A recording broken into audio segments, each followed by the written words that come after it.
And amazing items are discovered often, but figuring out what our ancestors were up to is pretty tough. Especially when all you have are just some rusty cups and cave drawings. It's no surprise that even the experts in lab coats sometimes make mistakes. But it's not just about dusty plates and huge stones. Sometimes there's even humans with large heads. So grab your digging tools and let's travel back to ancient times to explore incredible societies that even scientists can't fully explain. Sardinia may look idyllic now, but I'm not gonna lie, I wouldn't fancy visiting it 3,000 years ago. Rumor has it, terrible giants roamed around this island back then. People even talk about finding human skeletons over 13 feet tall there, although nobody's ever shown anything to prove it. But the stories will make you wonder because some weird stuff has definitely happened.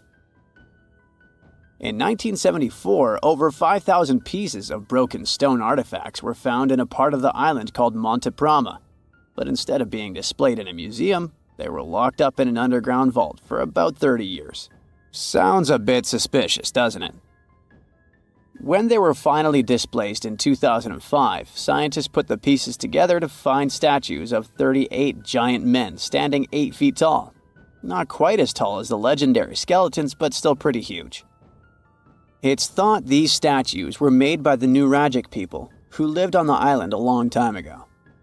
Besides giant statues, they also built over 8,000 massive stone buildings. Perhaps Nuragic weren't giants themselves, but they definitely liked their things big. I do too.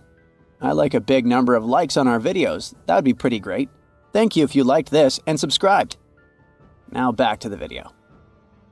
You and I are pretty smart, but we might not be the smartest humans ever. Actually, we might not even be the smartest species. Since 1913, some skull fossils found in South Africa have hinted at a possibly smarter contender called Boskop Man. This human-like species might have lived as recently as 10,000 years ago. Their skull suggests they had really big heads, which means their brains could have been 30% bigger than ours. Wow! Their average IQ could have been around 149, making them among the smartest 0.05% of people today. But if a Boskop Brainiac was so much smarter, why are they not around and we are? Well, bigger isn't always better, you know. Our brains are a lot bigger than our ape relatives, mainly in the prefrontal cortex. This part helps with high-level tasks like making decisions, remembering things short-term, and being aware of ourselves. The parts of the brain that handle our senses and movements haven't really grown much. So, maybe the Boskops spent too much time dwelling on the past rather than doing practical things like hunting. But this is all just guessing. We really don't know what happened to these clever cousins of ours. Some people even argue that Boskops weren't any different from us, with the only evidence being parts of skulls. The jungle is huge. Did you know the Amazon rainforest is home to about 30% of all the world's plant and animal species? That's impressive. However, the history of one native species, humans, has long puzzled scientists. The mysterious Kasarabe people lived here for hundreds of years and then vanished around 1400 AD. People thought the Amazon only had a few scattered tribes, but recently we discovered big, unusual shapes in the ground called geoglyphs. These might look like simple shallow ditches, but they're actually the remains of a vast civilization that spread over 5,000 square miles and includes about 450 markings, some as wide as 1,300 feet. That's insane! They likely contained ceremonial buildings and could have hosted up to 1 million people as recently as 550 years ago. Thanks to new technology like LiDAR, which uses a safe laser to map the forest without harming it, we can explore deeper. In 2019, some scans showed miles of raised roads and pathways and even pyramids over 70 feet tall. They found 26 separate settlements, 2 of which were at least 250 acres each. Damn, that's like 330 soccer fields. It's not certain what happened to the Kasarabe people. Maybe European conquistadors drove them out. Maybe the most baffling ancient civilization is one we've never actually found a trace of. Yep, I'm talking about Atlantis, the grand city that supposedly sank into the ocean. The first mentions of Atlantis come from the ancient Greek philosopher Plato, who talked about a great city near the Strait of Gibraltar. But for ages, everyone just thought Plato made up Atlantis as a perfect version of his own Athens. So why, about 12,000 years after it supposedly vanished, do we still wonder if it might be real? Well, in the 19th century, U.S. Congressman Ignatius Donnelly wrote a book giving 13 reasons why he thought Atlantis was more than just a myth. Then, in 1965, some folks thought they actually found Atlantis when they discovered the Richat structure, a massive 25-mile-wide dome in Mauritania, Africa. It's so big that you can see the whole thing from space. 2 astronauts flying over the Sahara Desert spotted this giant eye staring back at them and thought they'd made the discovery of a lifetime. Unfortunately, there's no solid evidence linking this structure to Atlantis. It's believed to have formed from volcanic activity about 100 million years ago. But it does look suspicious, doesn't it? Still, we're no closer to knowing the truth. Imagine going back to about 3,300 BCE and finding yourself in South Asia. Welcome to the Harappan civilization. These people were way ahead of their time. They had cities like Harappa and Mohenjo-Daro, complete with baked brick houses, sophisticated drainage systems, and even public baths. This place might have had over 5 million people, making it one of the densest regions at the time. They also invented a system of standardized weights that was incredibly useful for traders. And trading they did. These people had connections stretching all the way to the Middle East, thanks to their great skills in metallurgy. They even had a form of ancient branding. The seals were used to stamp clay on trade goods. Despite being so advanced with a thriving urban life, there's a whole bunch of mystery shrouding their language and script. We've got bits and pieces of their writing, but no one's deciphered them yet, even with all the technology we have today. We also still don't know how exactly their society worked. It looks like they didn't flaunt their social status as much as other civilizations. No grand palaces or massive monuments. Instead, their largest buildings might have been granaries. They sure were practical. Unfortunately, all good things must come to an end. Around 1800 BCE, this bustling civilization started to decline, possibly due to shifts in river patterns. As the environment changed, the Harappans packed up, moving towards more hospitable lands. Ever heard of the Minotaur? The beast with a bull's head and a man's body, hunting the bravest travelers in a massive maze. Well, this wasn't just any old tale. It was one of the most popular dramas of the ancient world. And it was inspired by this place, the island of Crete. The Minoans lived here during the Bronze Age. They had stunning palaces, amazing frescoes, and a culture so rich it still fascinates historians to this day. They built places like Knossos, which was so complex with its multi-story buildings and elaborate hallways that it might have inspired the whole labyrinth myth.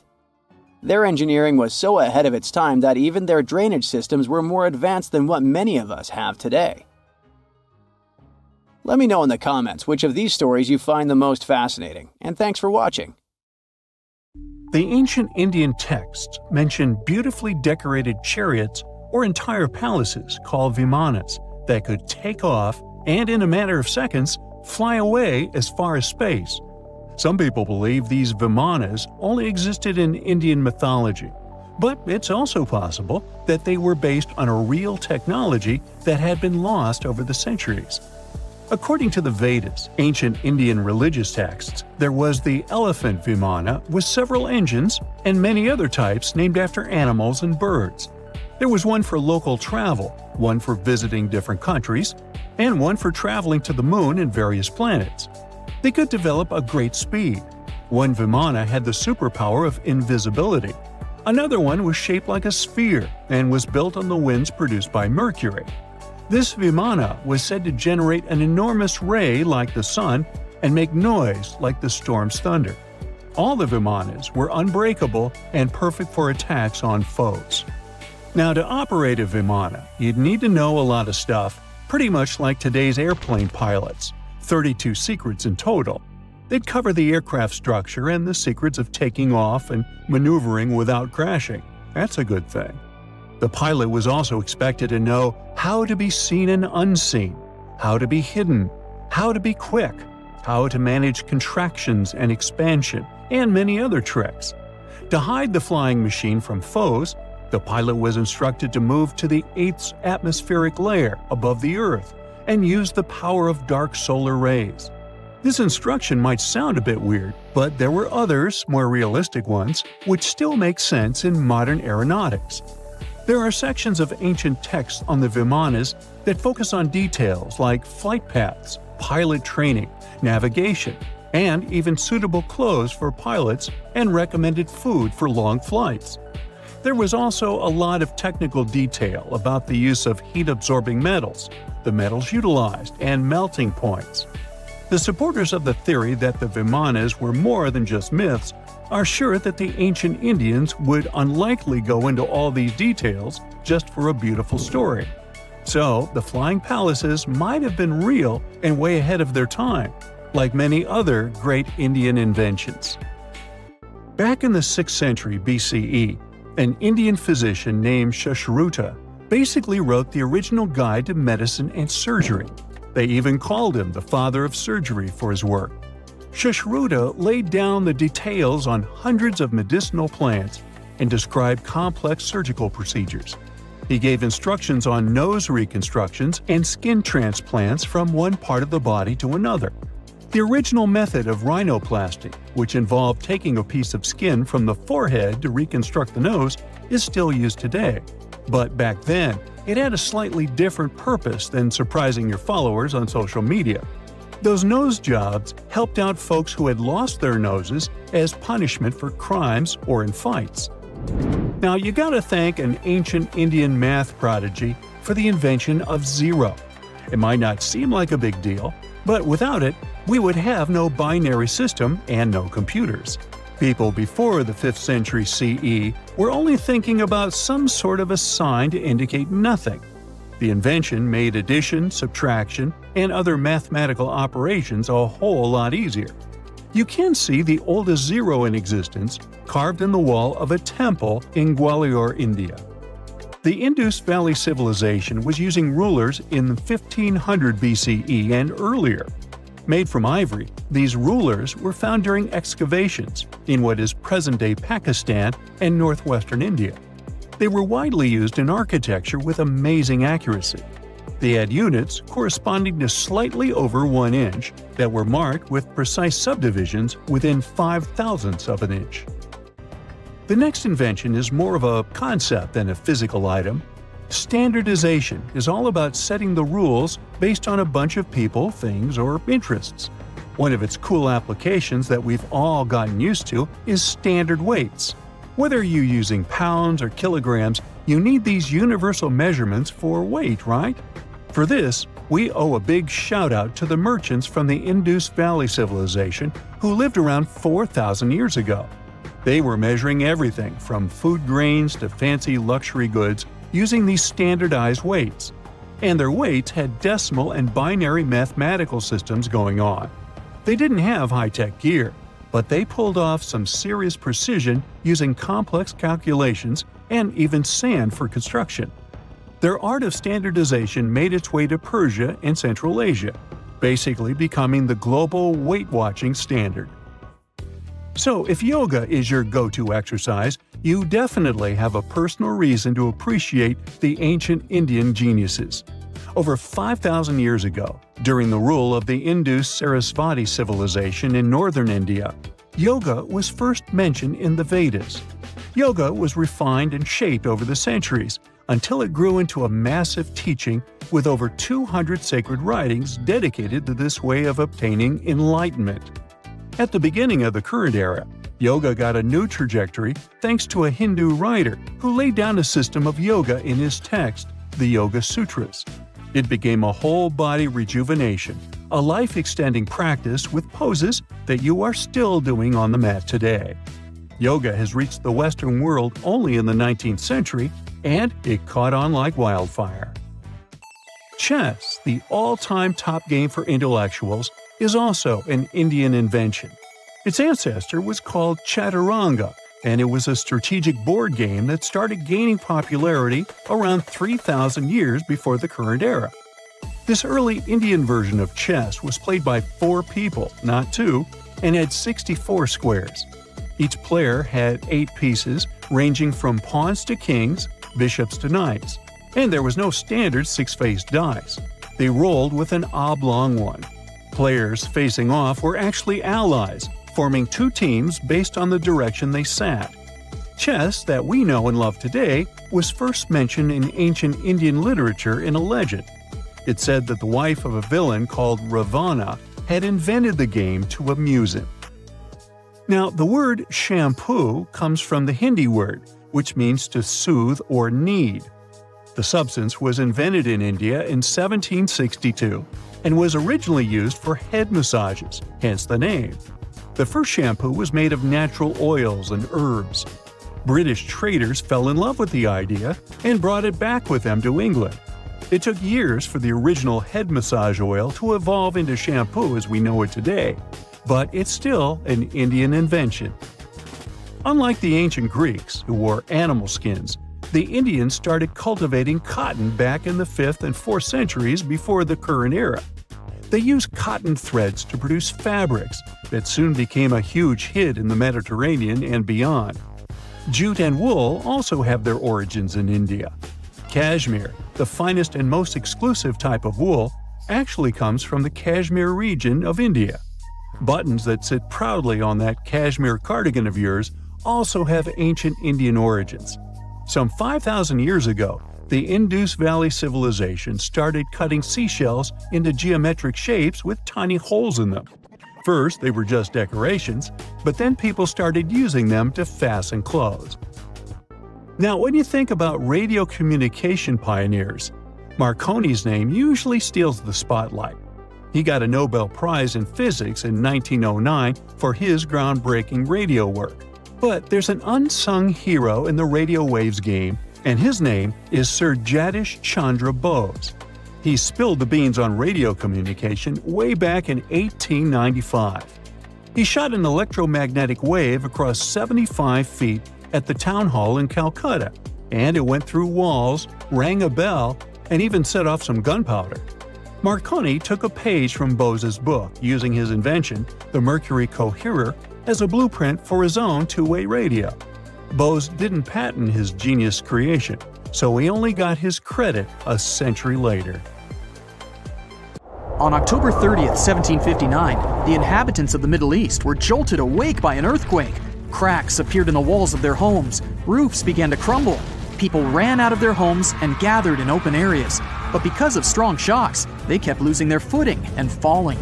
A month later, there was another earthquake, but it turned out to be even stronger. Trees broke, houses collapsed, deep cracks appeared in the ground. The disaster lasted for 2 minutes. Oases, roads, and cities were destroyed. Incredibly, Baalbek's ancient buildings withstood earthquakes. Some historians state that this majestic and mysterious place was built during the Roman Empire, but many researchers disagree. Whatever the truth is, the city is one of the main archaeological phenomena of humankind. The most amazing building of Baalbek is the Temple of Jupiter. The inhabitants of the Roman Empire believed that Jupiter held power over lightning and thunder. The building looked like a platform with 54 columns. A massive roof rested on these columns. Today, you can only see 6 70-foot-high columns. Each of them consists of 3 sections and resembles a pencil. The cores of these pencils were made of lead. This made the columns exceptionally strong.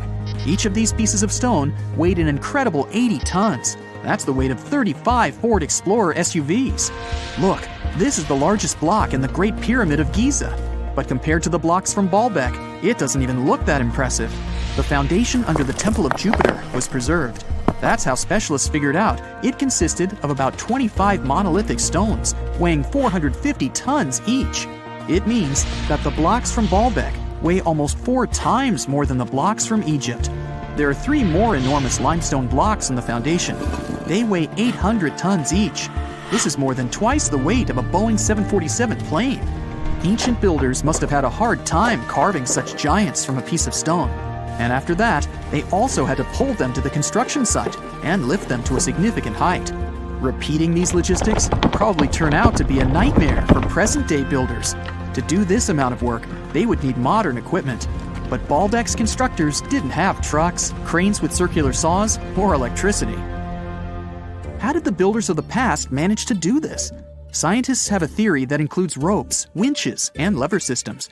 Naturally, the engineers of the past made all the gadgets from wood. Around 3,000 feet away from the ruins of the temple complex, there's a quarry.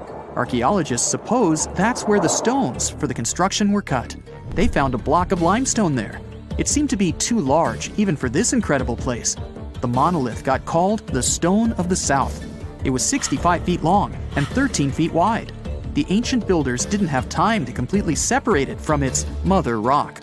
A group of scientists from Austria estimated that this piece of limestone weighed more than 1,000 tons. That's like 3 Boeing aircraft or 160 African elephants. There was another surprise awaiting the archaeologists near the Stone of the South. It was the second monolith that weighed more than 1,200 tons. But the ancient builders didn't stop at that. They continued to work. In 2014, in the same quarry, German archaeologists unearthed a block that weighed 1,650 tons. No one has figured out yet why people of the past needed a piece of stone that weighed as much as 125 school buses. It's also unclear how they were going to move this giant and why they didn't finish the job.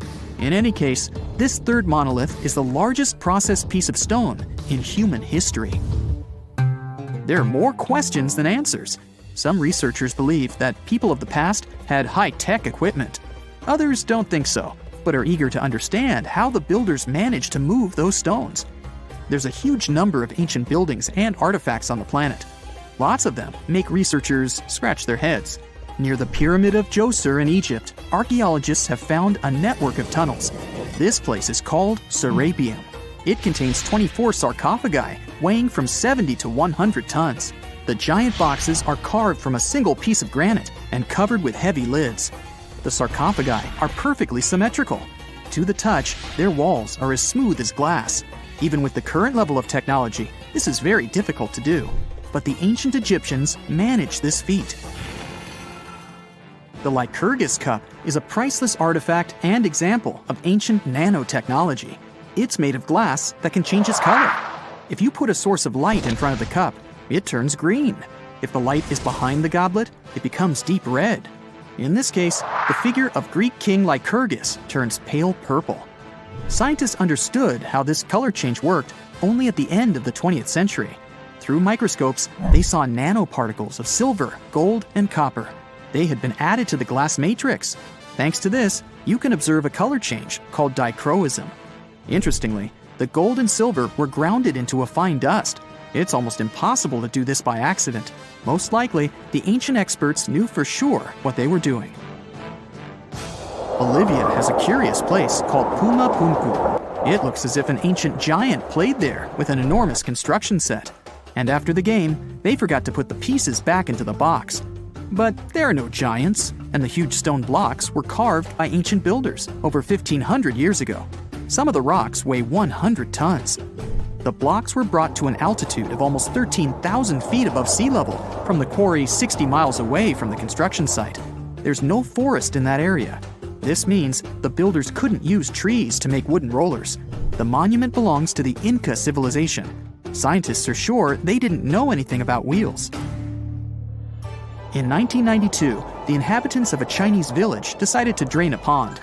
Their ancestors had been using it to wash clothes and catch fish for hundreds of years. They kept pumping the water out for 17 days. At the bottom of the reservoir, they made an unexpected discovery. The villagers saw an entrance to a cave going down to a depth of 100 feet. The incredible find was named the Longyu Caves. Unknown builders carved out 320,000 square feet of galleries.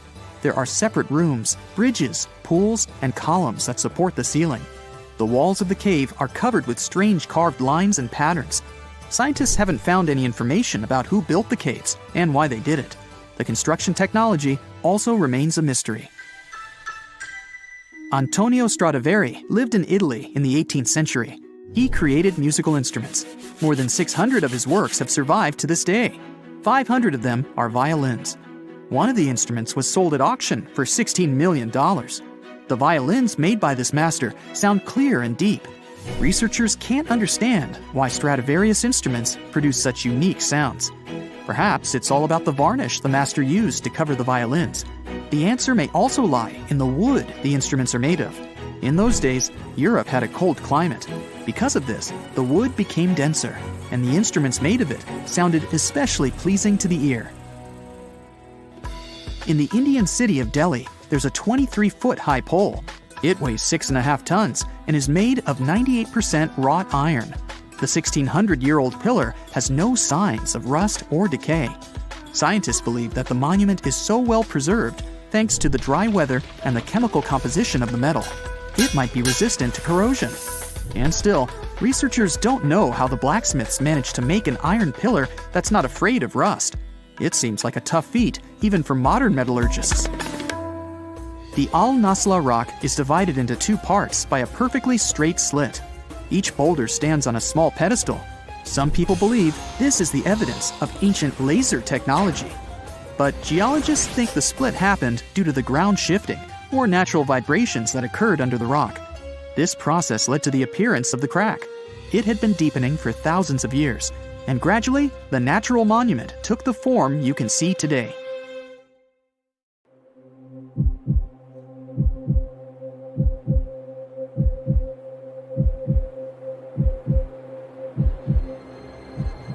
Leave it to people wandering on Google Earth to stumble upon the world's newest and weirdest places ever.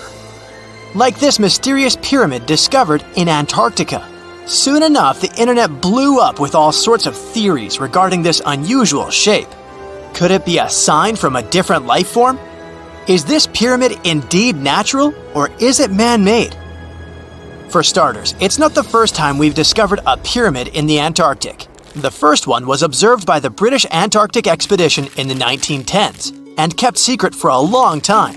Its discovery being kept hidden only added to the mystery. A second such structure was discovered in 2016, which further increased the interest in the matter. The mystery was soon enough deciphered by scientists. These formations are just mountains.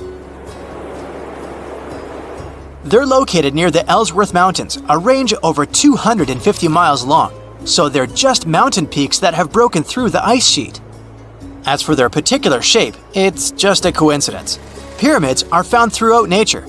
The Matterhorn in the Alps and Mount Ballenstinder in Iceland, for example, are quite similar in terms of shape. As for the official name of these peaks, they're called nunataks, or peaks of rock peeking through a glacier or an ice sheet. Antarctica has way more incredible features, like the fact that it's home of 60 to 90% of the world's fresh water. That's because its ice sheet is the biggest on our planet, stretching across 5.4 million square miles. I'll spare you the calculations, but that leaves only 1% of the continent ice-free. Antarctica's ice reaches 2.7 miles thick at its deepest point, meaning half the height of Mount Everest. Should it ever melt completely, our sea levels would rise to roughly 200 feet. It wasn't always this cold, though. At some point in our planet's history, Antarctica had some average temperatures as the city of Melbourne has today. It took a lot of research, but scientists figured out that Antarctica's temperatures could have reached up to 62.6 degrees Fahrenheit. Sure, that was 40 to 50 million years ago, but if you think about it, it was at the same time when dinosaurs roamed our Earth. Time is also different on this icy continent. All the lines of longitude that help us calculate different time zones merge into a single point at the South Pole. Here, there are 6 months of daylight in the summer, followed by 6 months of complete darkness during the colder season. So, scientists working here stay, on average, in the same time zone they've come from.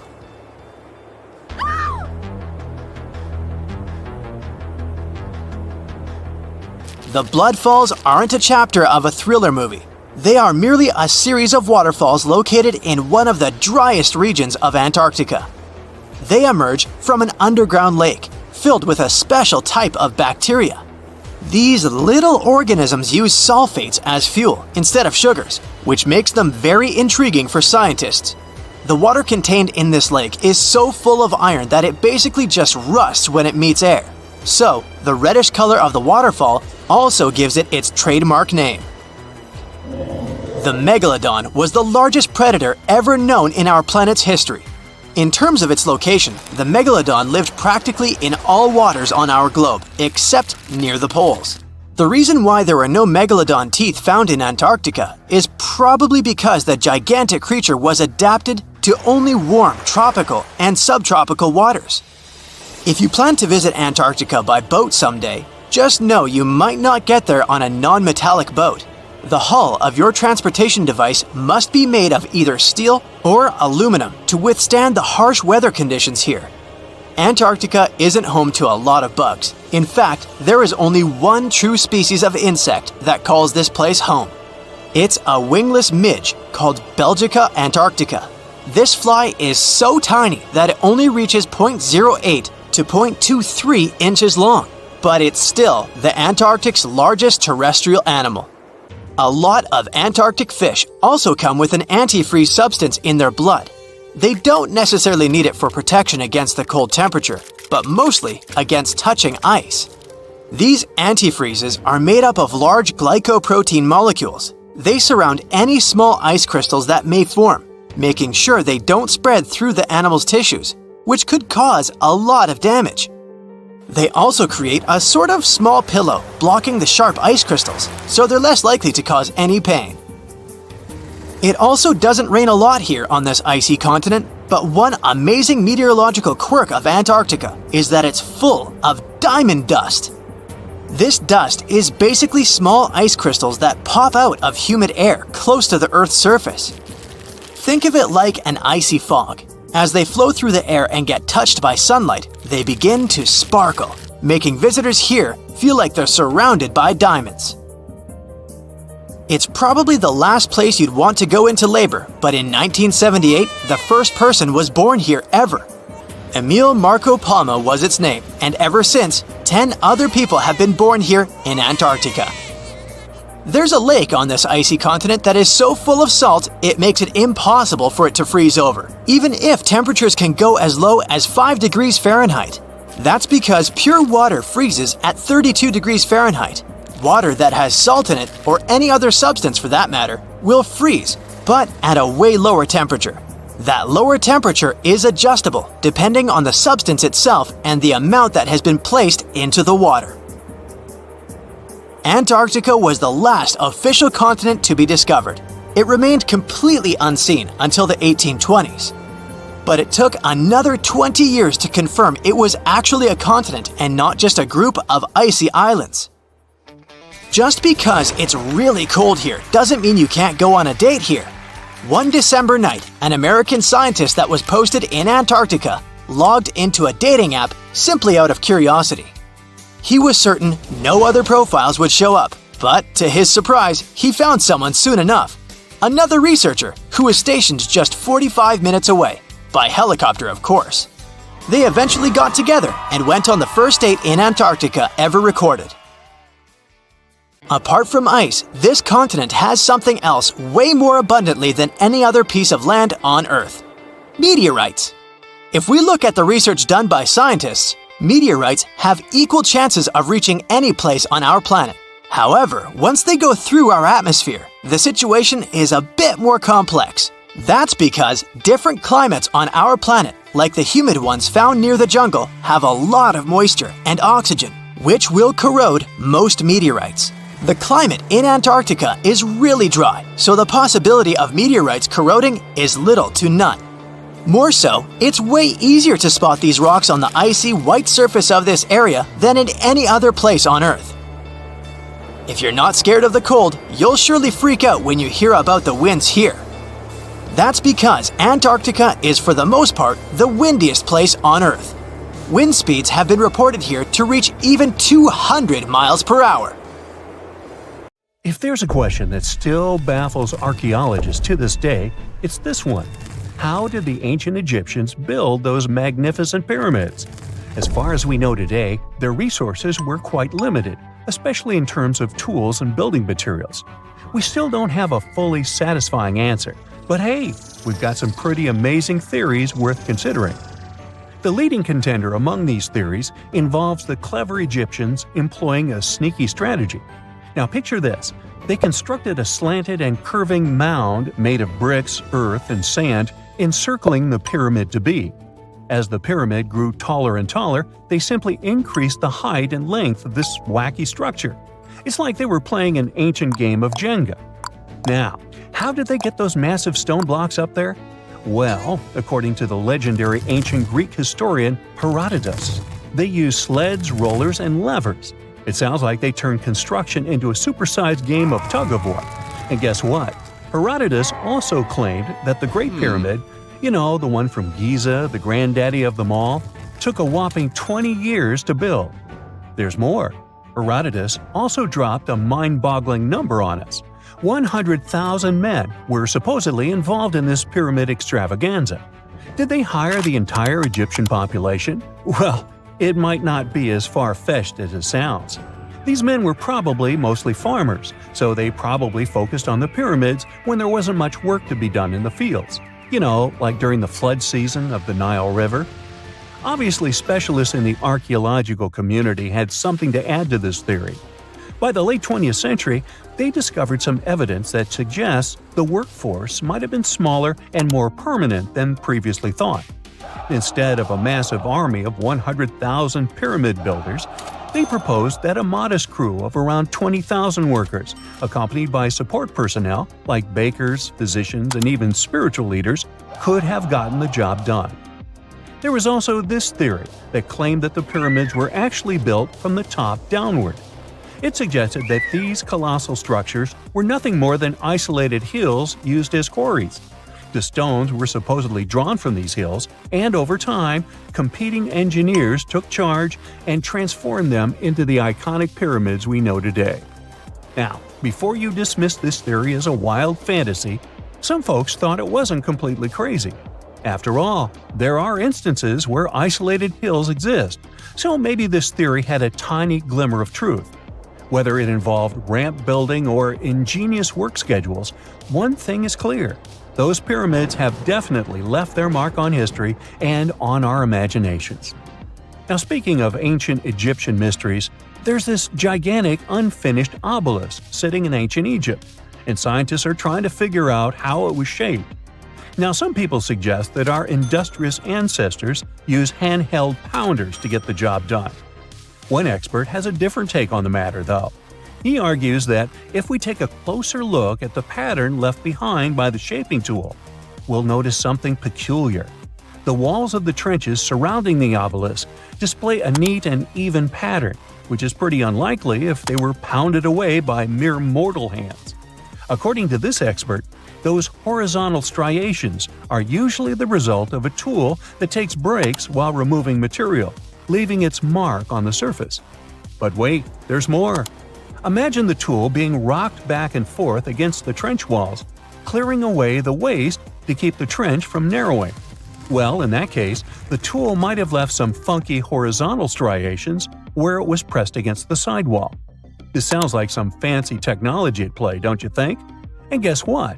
The dynastic Egyptians probably didn't have access to that kind of know-how. Another famous Egyptologist from way back also uncovered a bunch of core drills during his adventures. Although the actual drill bits are missing, his collection houses these particular core remnants made of limestone, alabaster, and even granite. These constructions aren't the only amazing thing the ancient Egyptians left behind, though. As it turns out, the Egyptians were the genius minds behind the creation of the handheld mirror. Yeah, that little mirror you use every day to check yourself out. But here's the twist. These mirrors are like pieces of art. They were decorated with inscriptions and figures. But that's not all. The Egyptians had a serious concern with their appearance. They knew the importance of personal hygiene and looking fabulous. So, in their quest for pearly whites, they invented toothbrushes and toothpaste. Dental problems were pretty common back then, and their smiles weren't exactly all white. Dentistry wasn't their strongest suit, you see. Maybe their minds were distracted by all that pyramid building. So that doesn't mean those ancient toothpaste recipes weren't amazing. One delightful concoction included rock salt, mint, dried iris petals, and pepper. Some brave dentists in the 21st century tried it out, and it worked pretty well. Ground-up ash was also used in another recipe to create a tooth cleansing paste. Mint was missing, so that didn't do much for their breath. That's when the genius Egyptians came up with the world's first breath mints. They made tablets from heated spices like cinnamon, and they mixed it with honey. Now, let's shift gears to home decor, Egyptian style. They surely took ornamentation to the next level. While the concept of decorating furniture started in Mesopotamia, the Egyptians cranked it up a notch. They went all out with different colors of ink and even developed various weights of paper. Oh, and let's not forget about those cute little area rugs we all have in our homes today. Guess who came up with the idea? Yep, the Egyptians. They used the versatile papyrus plant to make those cozy rugs. And speaking of trends, the Egyptians loved their knickknacks. They had an assortment of small figurines in the shapes of cats, dogs, and people. These statues were made from various materials, like simple sun-dried mud to the ultimate bling of gold. It all depended on how loaded you were. The Egyptians were also all about farming, and they knew that clean water was crucial for their crops and animals. That's why they came up with some nifty inventions and techniques to make sure their land was fertile and their plants were happy. First off, they had the genius idea of using ox-drawn plows. They had two types of plows, heavy and light. The heavy plow would strut its stuff, cutting deep furrows in the soil, while the lighter plow followed behind, fluffing up the earth. But they didn't stop there. After plowing, the Egyptians would break up clumps of soil and sow the rows with seeds. To give those seeds a good old squish into the furrows, they'd march their livestock across the field, effectively closing up the furrows. But hey, all that hard work would be pointless if their seeds were as dry as the Sahara. That's where irrigation comes into play. The Egyptians were so good at it that other cultures, like the Greeks and Romans, couldn't help but copy their techniques. Now let's switch gears and talk about the marvelous architecture of ancient Egypt. These folks weren't just skilled farmers, they were also architectural maestros. They built these fancy canals to carry water to farms and villages, and boy, did they know how to make those canals look pretty. Just imagine strolling along a canal lined with ornate structures. The pharaoh Ramesses the Great was quite the overachiever when it came to construction. One of his mind-blowing creations was the construction located at Abu Simbel. This building was designed so that twice a year, the sun would shine directly into it and illuminate the statues of Ramesses. And let's not forget about the corbelled arch. Without this architectural gem, we'd be missing out on some mind-boggling structures like the Great Pyramid. The Egyptians knew how to make things stand tall and proud, thanks to their engineering and construction wizardry. They built grand halls and inner sanctums that make your jaw drop. And some of these temples doubled as astronomical observatories. Phew! This summer has been turning up the heat like never before. We feel like roasted marshmallows on a sizzling grill. Yes, the world is getting hotter, but some regions have always fought with high temperatures. It turns out people had some inventions to keep themselves cool in ancient times too. Some of them are still functioning, even 3,000 years later. Let's take a look at how people saved themselves from heat throughout history. So, put an ice cube into your cold drink and get ready to hear how people survived the heat. Speaking of ice cubes, do you know that the Persians made an ice storage system? In the deserts of ancient Persia, people had an out-of-the-box idea about how to prevent their food from turning into a melted mess. These ingenious Persians stumbled upon a physics trick that allowed them to create ice in the middle of the desert. They called these cool structures yakhchals, which basically means ice pits.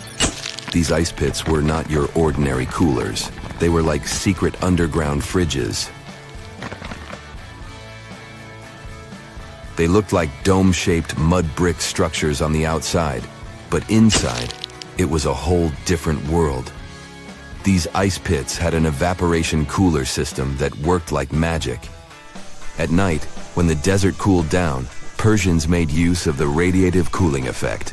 They set up cleverly designed trenches to hold thin layers of water. The water froze, defying the desert heat. Then there were underground square storage areas. The Persians collected the melting ice water from these cooled trenches, and during the night, they froze it again, making the most of the desert's natural chill. To add to the cooling effect, they built a wall to shade the storage areas from the hot midday sun. And that's not all. They had this fantastic wind-catching contraption called a badger that caught the breeze and directed it right into the ice pits. Fresh air plus ice. Cool breeze. A winning combo. They even had intricate water channels called qanats to bring water to the ice pits and homes all the way from the nearby mountains. As time passed, these yakhchuls faded into history and modern technology took over. But hey, there's good news too. Some awesome folks in Iran are restoring these ancient coolers. So, if you ever find yourself in the desert, don't forget to pay a visit to these marvelous places and witness the genius of the ancient Persians firsthand. Now, I want to focus more on the wind catchers because they don't just help make ice cubes. They actually function as a cooling system as well. Back in the day, those clever architectural wonders were all the rage in places like Persia, modern-day Iran, Egypt, and the Middle East. Imagine tower-like structures with openings at various levels strategically placed to harness the power of nature's breeze. These openings were like magical portals for the wind. They captured those refreshing gusts and guided them right into people's living spaces. Basically, they were natural air conditioners. The breeze would gracefully flow downward, cooling the ground as it danced through the building. The secret sauce lies in the details. The tower's height, the number of sides, the openings, and the positioning of the interior blades. Everything plays its role in how efficiently the wind towers work out. Thanks to these wind catchers, ancient societies could enjoy comfy indoor temperatures without sweating. Can you imagine living in those times? Feeling the gentle breeze whisking through your home, keeping you feeling fresh and chilled out? The Persians are often credited for inventing these awesome wind catchers. But hey, don't forget about Egypt. There, you can find traces of similar structures dating all the way back to 1300 BCE. Yes, the invention of wind catchers may have occurred in ancient Egypt, but Yazid in Iran is the city with the largest number of wind catchers. People wouldn't have been able to live there without these ancient ACs because there was almost no rain in the area throughout the year. Now, let's look at these perforated double-skinned exteriors. Imagine dressing up a building with a fancy perforated screen. It's like giving its exterior a stylish makeover while keeping things chill inside. This genius technique, firstly, scatters the natural daylight, so no harsh sunbeams to blind you. The screen also offers shade like a pro, giving the building's interior a much-needed break from the blazing sun. Think of it as a natural sun hat for your home. Placing this screen about 4 feet away from the outer walls creates a breezy, dreamy hallway for fresh air circulation. And hey, they add a touch of elegance to the building too. These structures are sometimes called jali. Jaipur, India, for example, has an average daytime temperature of about 100 degrees Fahrenheit. So these structures are lifesavers. Jalis come in various forms, crafted from cement, earth, and wood. It's a cultural symbol deeply embedded in Indian architecture. You can find its captivating presence in iconic historical buildings like the majestic Taj Mahal and the Grand Red Fort in Delhi. But hey, it's not just a thing of the past. It's still rocking modern architecture scenes, and its charm has sparked creativity in artists and designers worldwide. It adorns the building's exterior, its cross-section showing a larger opening on the outside and a smaller one on the inside. This is where the Venturi effect steps in to show off its physics prowess. As the air flows through the narrowing passage, it picks up speed, creating a difference in pressure between the inside and outside of the building. Air blowing at a higher speed gets compressed, and when released, it cools down. Mashrabia is a wooden lattice or screen used in the Middle East and North Africa. These decorative wonders are like window blinds, but they do more than just look pretty. They're smart too. They give privacy, shading you from the sun, and let fresh air and light in. Some people also add clay pots filled with water, sand, or damp straw to their designs. As hot air breezes through the holes, it also passes through the pot's porous surface. The moisture inside evaporates, cooling the air. This is a perfect low-cost technique for hot and dry climates. It's eco-friendly, and there's no need for electricity. Now, let's fast forward to today. Designers are getting creative, mixing traditional wisdom with modern tech. At the Al Bahar Towers in Abu Dhabi, they've got it too. Picture over 2,000 hexagonal panels that dance with the sun's movement, providing shade to the building's interior.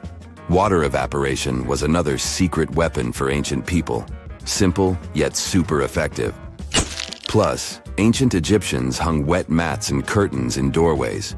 When the air passed through them, it cooled down, providing a relief from the scorching sun. Ancient architects were the masters of maximizing airflow. They knew how to cross-ventilate and let hot air escape while inviting cooler air to the party. Speaking of ancient Rome, bathhouses were the place to be back then. It was like a community hub. People gathered to chat about politics, play sports, and, of course, take a relaxing dip. The frigidarium was the cool spot in Roman baths. After a steamy soak in the caldarium, Romans dashed to this giant pool to chill out. Then in some places, like Cappadocia in Turkey, people went underground to hide from the heat. They carved cozy dwellings in volcanic rock, harnessing the Earth's natural cooling powers. So the lesson here is simple. Architects and designers can create wonders by combining local traditions with smart tech. California's Death Valley boasts the highest officially registered temperature to date, with 134 degrees Fahrenheit in 1913. Meanwhile, Africa's sweltering record stands at 131 degrees Fahrenheit in Kebili, Tunisia, as noted in 1931. In Europe, the highest temperature ever documented reached almost 120 degrees Fahrenheit in Sicily in August 2021. Then, in 2022, the UK had the hottest summer of all time. Tunnels, metro, underground systems, and even secret passageways to the houses of the rich and famous. Why else do we need tunnels, you may wonder? To hide. Many cities have underground tunnels and even underground doppelgangers. Now let's make it clear. Those passages are normally not connected, contrary to the popular rumor claiming that it was possible to get from Scotland to Turkey using underground passageways built around 5,000 years ago. I mean, it sounds insane even today. Imagine building it back in the day. These tunnels have an official name, the Erdstall Tunnels, and they were most likely built in the Middle Ages. However, we still don't have the exact information about the date. The highest concentration of those tunnels are in Bavaria, Germany, but there are many of them in Great Britain and France too. Erdstall tunnels, a unique type of earthen passage found globally, are characterized by their narrow, oval-shaped corridors and tight choke points, known as schlups, or slip-outs. Despite speculation, their purpose remains a mystery. However, some of those tunnels have fireplaces and even vents, which might mean those were used primarily for shelter. Dating back to the Middle Ages, possibly as early as the 12th century, Erdstall tunnels lack archaeological signs and historical records. So it's not a surprise that there are many rumors about their use. Some scientists are sure those were storage spaces, though their narrowness makes this impractical. Another idea is that they provided hiding spots for farmers during tribal raids. However, their single entry point raises doubts about their effectiveness in evading threats. Now, if you're feeling like Indiana Jones and want to venture into those tunnels, you're in luck. A few structures, like the Erdstall Radkobluken in Austria, welcome visitors to explore these enigmatic structures. Most of them are closed to the public eye, though. The origins of Erdstall tunnels remain largely unknown, just like their real functions. And if you think, hey, it's the 21st century here, we can study pretty much everything, well, you're wrong. What makes these tunnels hard to study are the tight confines. Traditional surveying methods often prove inadequate in such spaces. To solve this problem, scientists use a handheld device that integrates an RGB camera, a gyroscope, and high-resolution depth sensors, allowing them to capture intricate details of the tunnels. They also use modern techniques like 3D surveying in hopes of uncovering the true origins and purposes of those tunnels. One hypothesis even suggests they may have been poorly conceived dwellings, abandoned when their inadequacies became apparent. Still, not everyone quite agrees with this idea. Other theories suggest they served spiritual purposes, while the most intriguing idea speculates that those tunnels may be remnants of extraterrestrial civilizations. Experts believe they may have been used for practical matters, such as granaries or hiding spots from looters.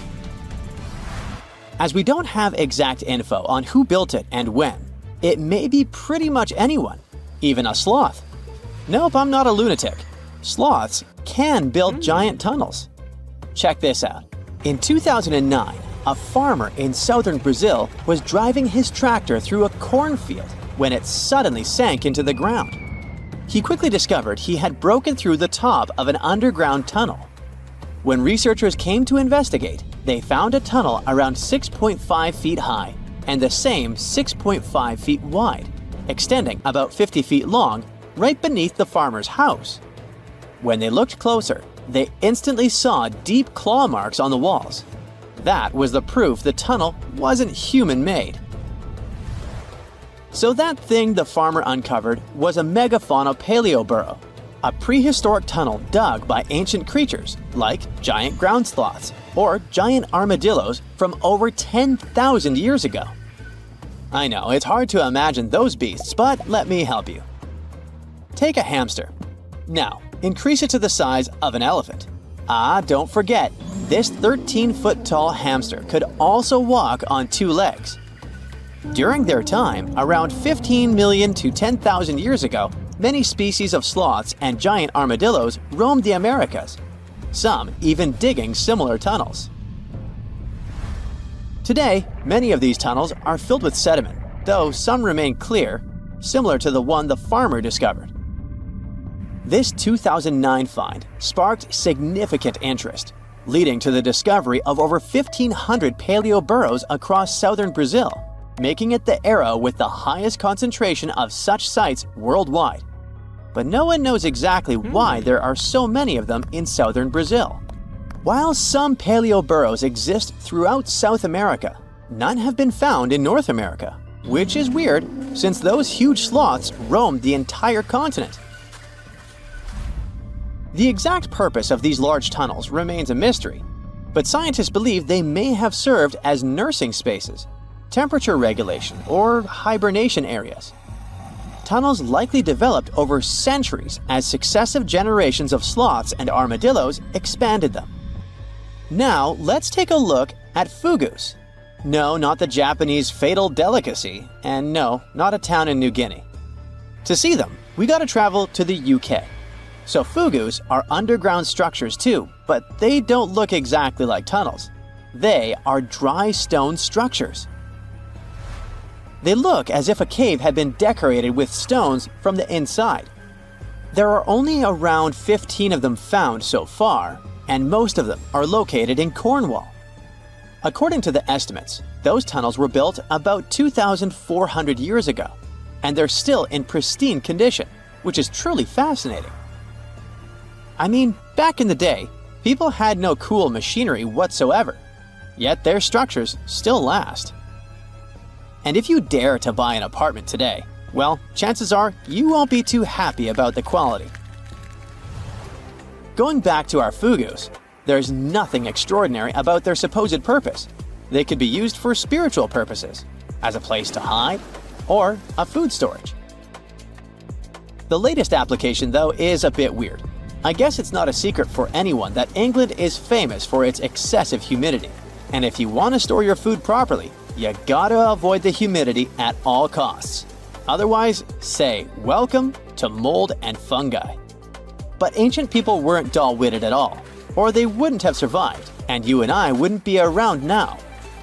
So they might have adapted those fugus to store just some products, those that already had natural molds in them, assisting in the preservation of perishable food, like milk, butter, and cheese. But hey, those are just speculations. The true reason why they were built remains unknown. What makes fugus unique is that they are intentionally built tunnels, not just excavated mines like those in Wales.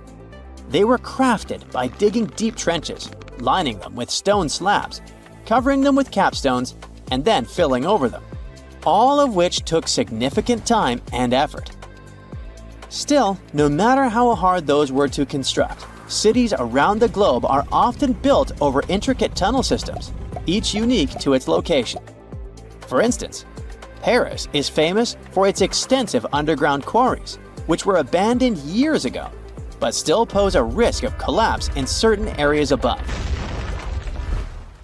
London boasts one of the largest tunnel networks in the world, including many that were specifically created for military purposes. In New York City, there are rumors of secret tunnels, while Los Angeles has old tunnels from the Prohibition era used for speakeasies. Many other cities also have their share of enigmatic tunnels, and surprisingly, Florida is no exception. It happened in the year 2011 in Ybor City. Near a former post office, flooding uncovered something weird, a section of an unknown structure. Back then, people didn't pay much attention to that, so it took another 7 years to discover something truly fascinating. This historic neighborhood was founded in the 1880s, but it remained unknown until 2018 that it also has a hidden tunnel network. We only learned of it because of renovation work. The exact purpose, of course, is unknown, but most scientists are pretty sure that they serve to connect to early gaming spots and the port of Tampa. Figuring out how extensive the tunnel network is tricky. In 2018, a historic home in Seminole Heights revealed locked doors leading to tunnels from the 1920s. One local even said he traveled through a tunnel for 20 minutes. Rumors suggest some tunnels connect to the Hillsborough River and Ybor City. Research is ongoing, but no new info has emerged yet. We're in Siberia. It's so cold here that freezing gusts of wind are burning your face. All that white snow seems to be blinding you. This place resembles Antarctica because of the permafrost. Recently, a group of scientists researched one of the local rivers. With the help of a drilling rig, they extracted several samples of frozen soil. The scientists were shocked to find living creatures inside the ice. Later in the laboratory, they realized that the creatures were microscopic multi-celled organisms known as bdelloid rotifers. These creatures looked like little worms. Scientists knew that these worms could live in frozen conditions for up to 10 years. But the age of the rotifers found in the ice was about 24,000 years. And after defrosting, they began to reproduce, as if they had been sleeping for several hours, not thousands of years. Further analysis showed that these organisms could stay frozen for hundreds of thousands of years. The rotifers might have lived during the time when people didn't invent the wheel yet. And this isn't their only superpower. Bdelloid rotifers are among the most radioactively resistant animals on Earth. They can survive in places where there's no oxygen and water. They can also stay alive in areas with high acidity and can live without food and water for a long time. By the way, these are not the only creatures that are known for living for thousands of years. Particular types of moss and some microorganisms are also almost immortal. Nematodes, also called roundworms, are some of the most adaptive varieties of worms in the world.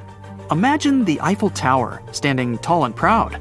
And now, let's make it 10 times higher and place it underground. Exactly at this depth, many thousands of feet under the surface, scientists discovered these creatures. There's no sunlight and almost no air in this place. And since it's much closer to Earth's core than the surface of our planet, The temperature here is higher than in the middle of the hottest desert. Millions of tons of soil above create insane pressure. But all this couldn't prevent life from developing here. When roundworms run out of air, food, or when the temperature becomes too high, they get into a unique state of stasis, or deep hibernation.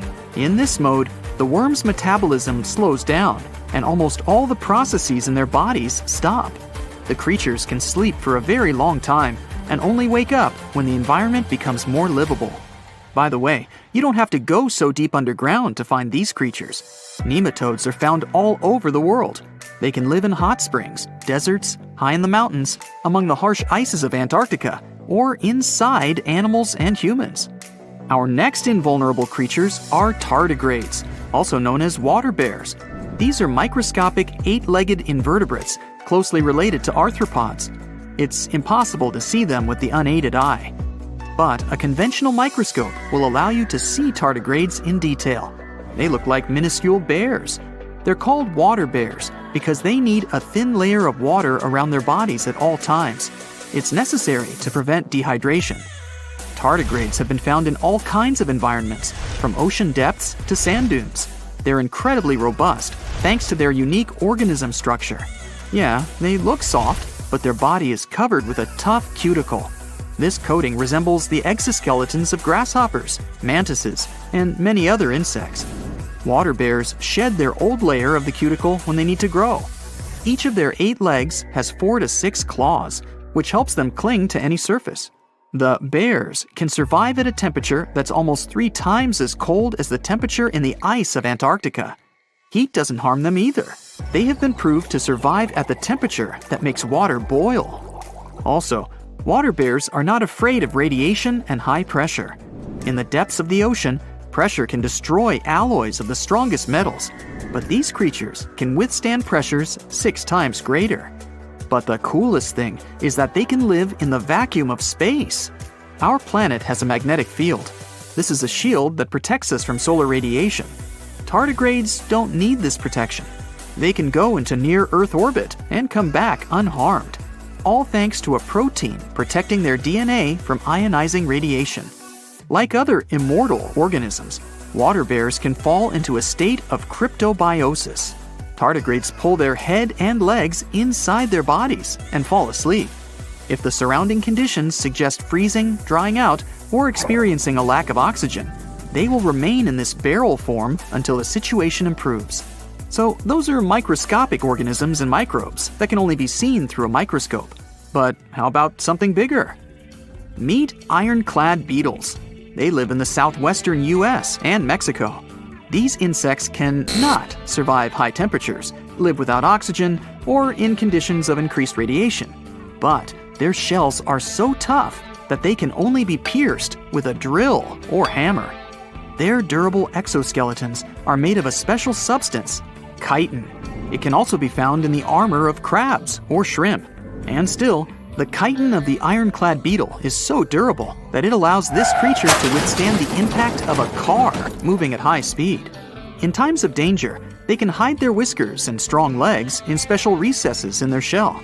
Other animals can't bite through the armor, so they spit the beetle out and leave to look for lunch somewhere else.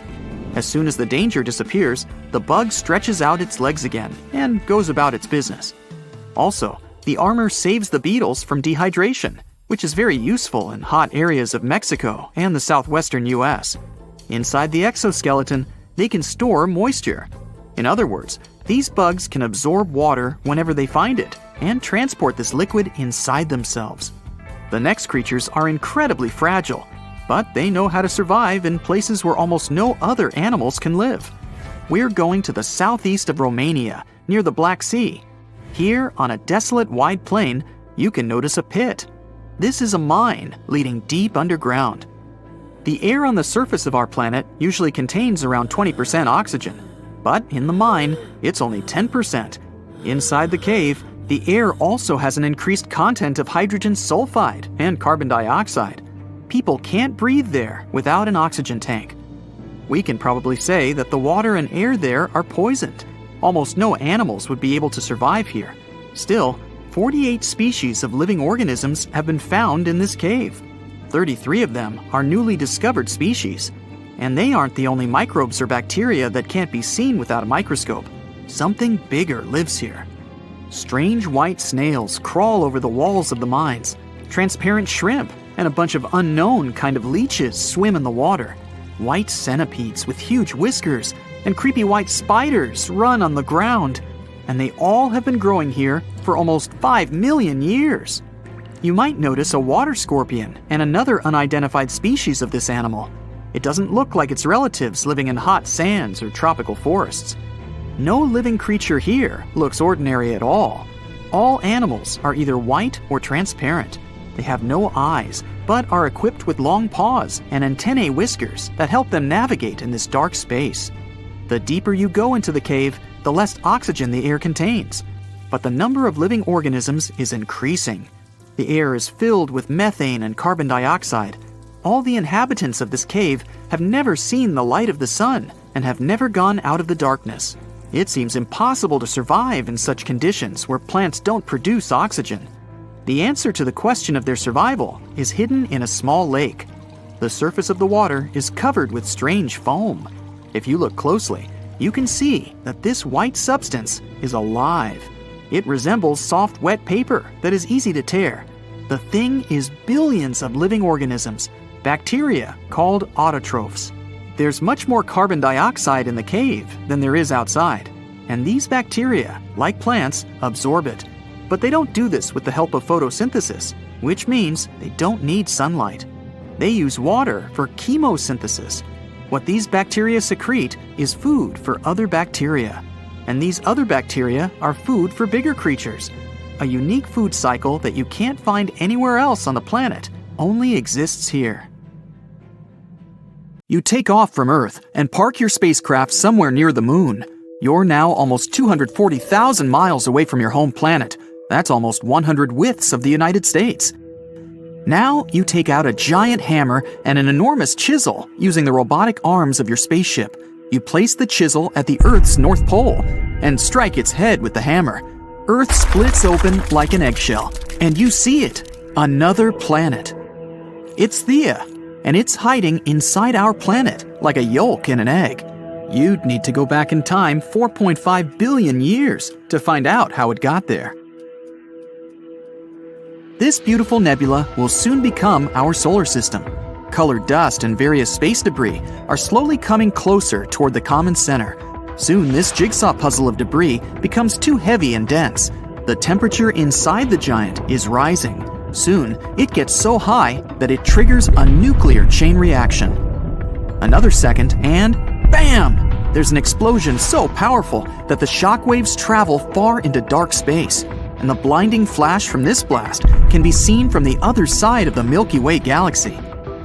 When the dust clears a little, you can see that a bright light is still shining at the very center of the explosion. This newborn star is the Sun. It weighs as much as 333,000 Earths. If the Sun was a bucket, you'd need 1.3 million Earth-sized planets to fill it. You're interested in a small object over there, 93 million miles away from the Sun. This pile of rocks and hot lava is Earth. Right now, the planet is busy forming its core, while the oceans of lava are gradually cooling down. But a few tens of million years after the Sun's birth, you notice a strange object hurtling toward Earth. It's Theia. This small planet was born at about the same time as Earth, and now it's following a crazy spiral trajectory at enormous speed. Scientists believe Theia was kind of a ball Jupiter and Venus played with. Venus was pulling Theia in one direction, then Big Brother Jupiter pulled it back. But the Sun makes up 99.8% of the mass of the entire solar system. That's why the star sets its own rules. It makes Theia move in almost the same orbit as Earth. So they inevitably come closer and closer to each other until they become next-door neighbors. We see that Theia is the size of Mars and as wide as the Atlantic Ocean from New York to Portugal. A collision can't be avoided. Theia is traveling toward Earth at nearly 9,000 miles per hour.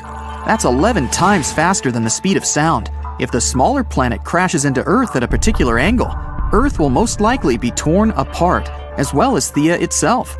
The collision will cause a huge blast, visible on other planets even on a bright day.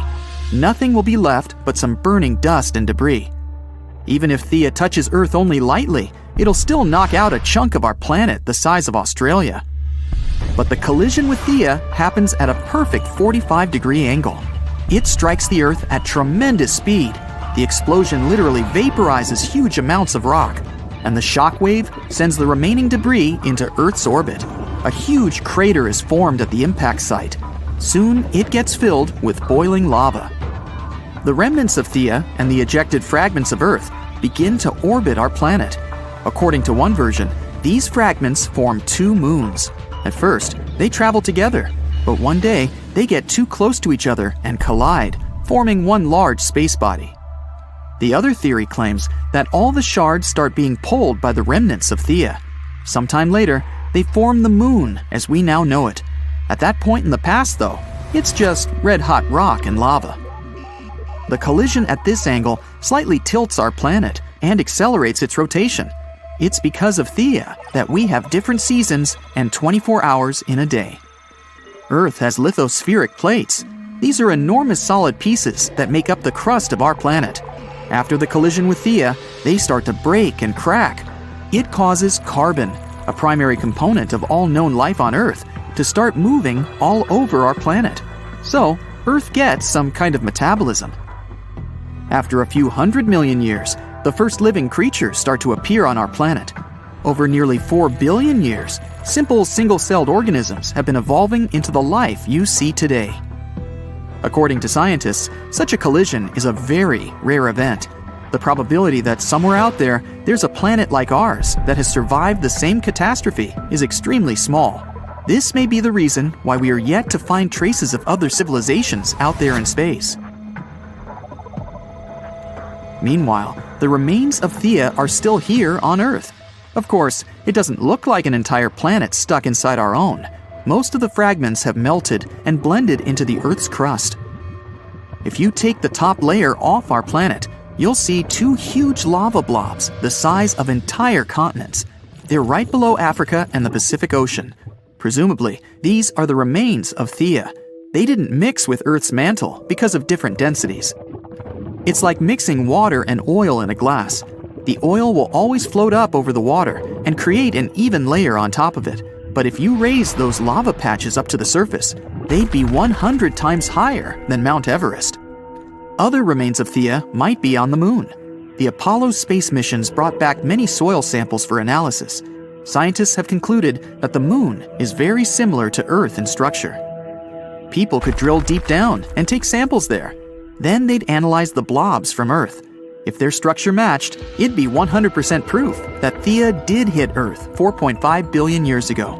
And that's how we got the moon. But for the time being, Theia remains somewhat mysterious. Scientists are still not sure that the planet actually existed.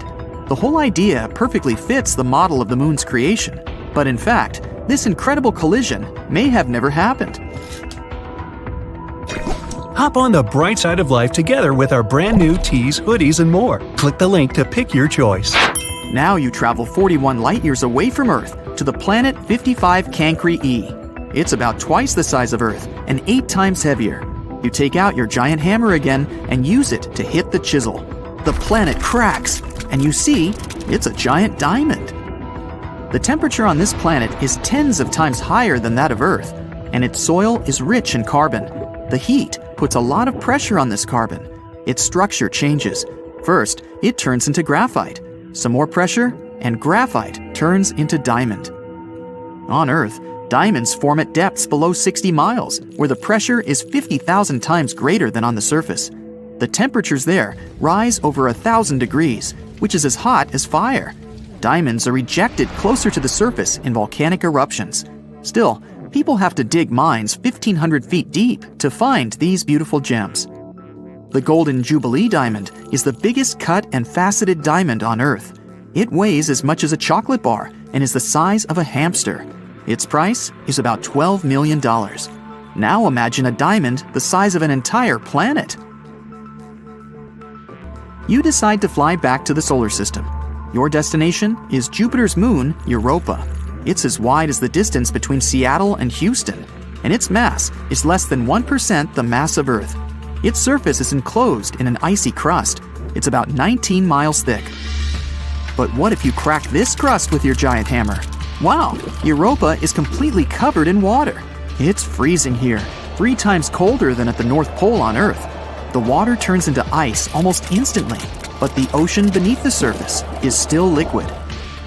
Europa interacts with Jupiter gravitationally, just like the Moon with Earth. This creates tidal forces and heats Europa's core. The core melts the ice around it. The result is a huge ocean, 2 to 3 times larger than all of Earth's oceans combined. Scientists believe that water is the basis of life. It may mean that life may exist on Europa. There could be thermal springs, just like at the bottom of our oceans. The water there is probably much warmer. And even though the pressure and temperature in such places are likely to be extreme, simple bacteria may live there. Europa is almost the same age as Earth. This means there has been enough time for living organisms to appear and evolve. Who knows? Maybe some advanced civilization is already blooming under this crust of ice. They may be building big cities and dreaming of conquering space right now. But the only thing people can do at the moment is send a probe to Europa and find out if life is possible there. Let's talk about calendars, a super important tool in human civilization. Imagine if we didn't have calendars. Chaos, right? We wouldn't know when to celebrate birthdays, be able to plan holidays, or even show up for important events. Calendars bring order to our busy lives and help us make sense of time. But here's the cool part. Humans have been using them for thousands of years. Ancient civilizations created their own unique calendars based on their needs and cultural beliefs. Some ancient calendars followed the cycles of the moon, while others focused on the movements of the sun. Some even combined the two. Talk about celestial fusion. Today, we use the modern Gregorian calendar as our primary system. But did you know that alongside this trusty timekeeper, there's a whole bunch of other ancient calendars still kicking around? Yup, they're like old friends that we can't let go of. They help us celebrate cultural festivals, plan religious observances, and connect with our roots. So let's visit some famous ones. Buckle up. First stop, the Mayan calendar. These ancient Mesoamericans were serious about time. Their calendar was a combo of lunar and solar cycles, like a cosmic mashup. It had different cycles within cycles, making it mind-bendingly intricate. It's like solving a space puzzle. Of course, we can't forget the ancient Egyptians with their awe-inspiring calendar. They used a solar-based system and were keen on aligning it with the flooding of the Nile River. Talk about staying in sync with nature's rhythms. And finally, the Aztec calendar, a work of art in itself. It was a mesmerizing mix of solar, lunar, and ritual cycles. Its intricate stone carving, the sunstone, is like a cosmic masterpiece that captures the essence of time. These ancient calendars weren't just about marking days and months. They were packed with cultural significance, religious rituals, and historical events. They're like little time capsules that connect us to our ancestors and help preserve their wisdom and traditions. But the most interesting thing is that we use some of these calendars even today. For example, the Chinese calendar. This one has been around for centuries, guiding Chinese festivities and traditions. You see, instead of following just the sun like our regular calendars, the Chinese calendar pays close attention to the moon's dance in the sky. Each month begins with a new moon and has its own special vibe, and the year has 12 lunar months. But here's the twist. The lunar months don't always match up perfectly with our regular year. So every now and then, the Chinese calendar adds an extra month to stay in sync with the seasons. It's like a surprise encore. Now, let's meet the zodiac animals, the real stars of the show. Each year in the Chinese calendar is assigned a zodiac animal, and it's like assembling a fabulous animal posse. There are 12 zodiac animals, like a wild and wonderful crew. You've got the clever rat, the brave tiger, the graceful dragon, and more. So if you're born in a certain year, you're said to have the traits of that zodiac animal. Imagine having a monkey or a tiger as your time mascot. But how does the calendar decide which animal gets the spotlight each year? Well, legend has it that there was a grand race among the animals. The clever rat hitched a ride on the ox's back and won the race by jumping off at the finish line. And that's why the rat gets to kickstart the zodiac cycle. So let's go over this cycle.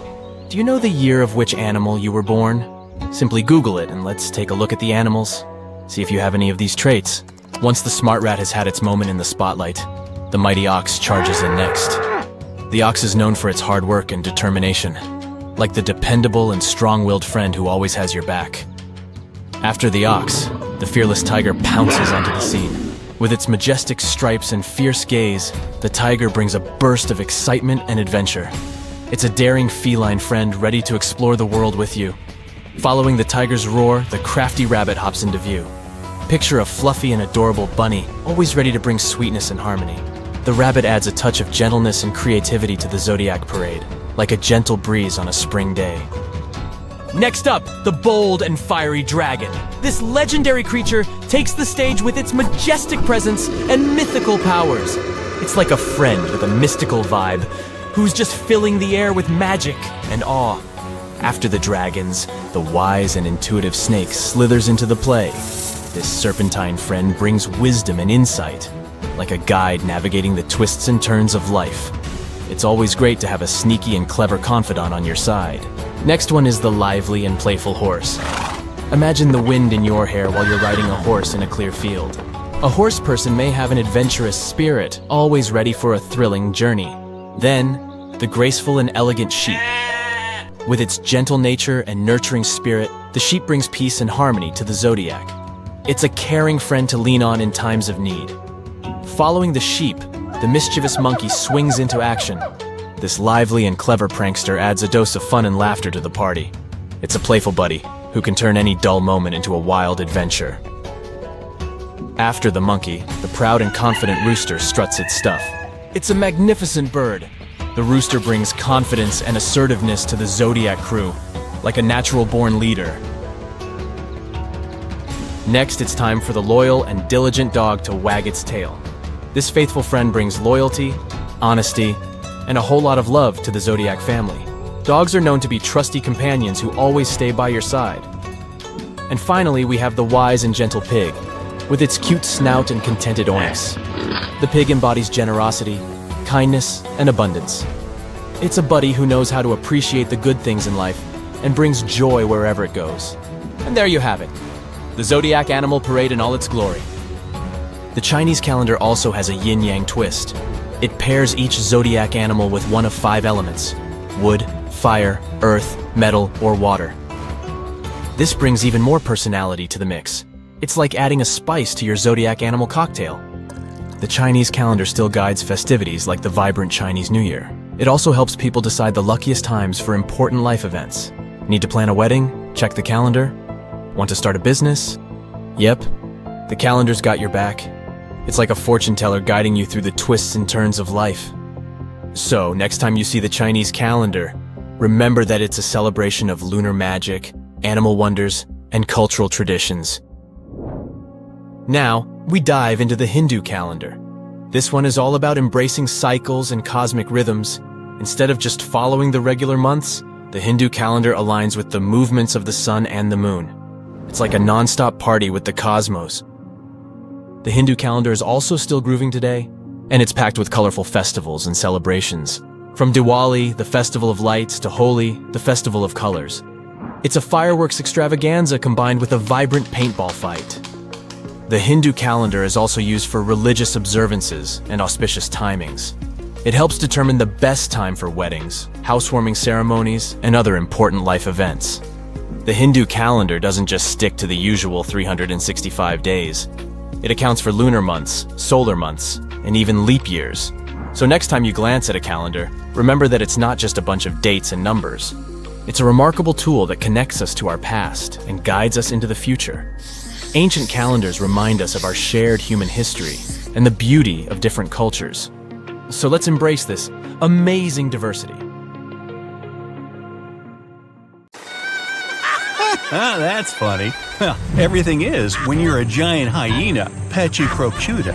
If you want to picture how animals from ancient times look like, just imagine them way bigger with larger and sharper teeth. And wait, like that isn't enough? Yup, you had to be one mighty beast to survive in such times when everything around you is like 5XL. This hyena was up to 3 feet tall with a weight of 400 pounds. That's the size of a modern lion and around 3 times bigger than today's hyena. The ancient one also had shorter legs, which is also the reason plenty of prehistoric creatures went extinct. Over time, they ran out of food, but couldn't run fast or long enough to catch prey. Also, they couldn't escape quickly enough if there was some bigger guy nearby. Ancient and modern hyenas have quite similar habits. Diet, meat, meat, and meat. They both prefer to steal food from other usually smaller predators rather than go hunting on their own. And of course, they're both always smiling at everyone around. Cheese! You always somehow picture sharks as those marine animals we should be afraid of, right? Not whales. They're mostly good-natured, eating their plankton, spraying out water through that hole in their backs and stuff. And of course, they could get a little clumsy from time to time, so they turn over a ship. Anyway, they're not that into hunting humans. Well, if we all lived in the time of this 50-foot, 50-ton whale, Leviathan, I like to call Toothy. Let's just say going to the beach would never be the same. The beast weighed like 6 elephants and was longer than a truck. Oh yeah, about that Toothy thing? This whale had teeth longer than your palm and a quite refined hunting instinct. So it went after all marine animals, including other whales too. Its only rival was the megalodon itself, the only biggest and scariest shark that ever lived on our planet. Okay, of course, this list is full of giant and dangerous animals with extra sharp teeth who you're certainly glad they went extinct. But there's also some close relative to a human ancestor here too. Hello, distant cousin? Paranthropus. So our cousin P had a big brain, well, at least for those times, and good reflexes, which is why they could defend themselves against some bigger and less brainy creatures that were after them. They mostly ate plants, roots, nuts, soft fruits, young leaves, probably insects, and seeds. They were around 5 feet tall and 150 pounds in weight. Not that big compared to other prehistoric mammals, but still big enough to survive those tough times. Way to go, P! The next one is, yes, I'm very happy these things went extinct, prehistoric mammal, Gorgonopsia. They were something between mammals and reptiles with, of course, very, very big 5-inch saber-like teeth, an 18-inch long skull, and the size of a modern bear. At their beginnings, these guys were really small, no bigger than a dog. After a while, evolution did its thing and turned them into the biggest carnivores of their time, which was over 250 million years ago. I wasn't around then. Scientists still don't know if they had clear skin, fur, or scales, but they do know these beasts had rather long legs compared to the rest of their body, which means they could run much faster than many other animals from those times. Andrewsarchus, or Andy, my nickname for it, is everything you would attribute to today's predators, such as tigers, wolves, or hyenas. Only a bit more intimidating version, of course, with extremely sharp teeth. Who would have thought the biggest meat-eating mammal that ever lived is actually a part of the family where pigs, camels, and antelopes came from? It had the size of a modern bison, with a weight of at least half a ton. Andy wasn't that picky with the menu, so it went after most other animals that lived back then, which was around 40 million years ago. It seems ancient times were those where tigers or some other predators were afraid of pigs, unlike today. Yup, step back, Terminator pig, Entelodon, is on its way. Okay, research actually showed they were more like hippos, whales, and its cousin Andy. But this cool nickname has already been given, so we can't go back. Early Terminator pigs were no bigger than today's swines, but they grew to become cow-size over time. They also had short snouts, but a couple of million years later, evolution decided that's not scary enough and made their lower and upper jaws much longer. Oh, and they got an even sharper set of canines, a special How to Creep Your Rivals edition. Whew! Finally, an ancient mammal we don't have to be afraid of. Well, at least if we're not in its way, because if this giant accidentally stepped on you, squish. But at least its menu consisted of plants, so we would be safe at some point. Let me introduce you to the gentle giant Thunder Beast, Brontotherium. It had quite a sturdy nasal horn, weighed 3 tons, and was 16 feet in length, which is bigger than a modern rhino. The size, unfortunately, didn't help it much. Andy was always just breathing down its neck, preying at it and its companions. Such a list definitely can't go without the menacing saber-toothed cat. Around 4 feet long, 100 pounds, agile, completely capable of hunting in coordinated packs. But you know cats, they like to brag about the catch they got on their own. That's our Megan, Megatherion. You can find her and her companions all over the world, in Europe, Asia, North America, and Africa. Now, we often think all big cats are into running after their prey, but Megan wasn't built for speed at all, nor did it sprint after her prey like some other cats. No, she preferred to wait for the prey to get closer. She would choose a good spot, climb up some tall tree, hide, and simply chill. After a while, some innocent herbivores would go there to drink some water, and bam! Surprise! Megan's down. Her hunting style is something we see in leopards today. Teeth were her main weapon, so gotta watch out for those big upper canines. Oh, finally a name I can more easily pronounce, so I don't have to come up with my own. The giant short-faced bear. This beast could run up to 40 miles per hour. After it cornered its prey, the bear would rear up to its full height, 13 feet, so the poor animal knew nothing good was about to come. Cave bears usually prefer vegetables, but as far as this short-faced one was concerned, nah, meat is way better. It liked to hunt as well as collect what other predators would leave behind. Also, as far as is known, apparently no one ever asked this short-faced bear, "Hey, why the long face?" Leo, the prehistoric lion, Thylacoleo. Gee, sounds like a pharmaceutical. Anyway, 5 feet long, 200 pounds, insanely strong jaws, sharp teeth, long retractable claws, muscular body. Hey, it's me. No, not really. It also had a surprisingly powerful tail. Leo actually comes from the land down under, where ancestral kangaroos live, and they also had quite strong tails to balance themselves. Okay, speaking of kangaroos, here's one small surprise: Leo's roots. You would think kangaroos, koala bears, and giant wombats were there just to live a happy life until they became someone's breakfast. But their family somehow raised an animal that looked like a saber-toothed tiger, but with bigger teeth. Yes, Leo, way to go, breaking the stereotypes. Leo was somewhere at the top of the food chain in his times, even though he had one quite strong rival, a giant monitor lizard, Megalania, or even some plus-size crocodile, Quincana. Okay, move guys, this is not a video about reptiles, wait your turn. Prehistoric age, dinosaurs ruled all over the region, making a mess, while other animals shiver in fear and hide from them.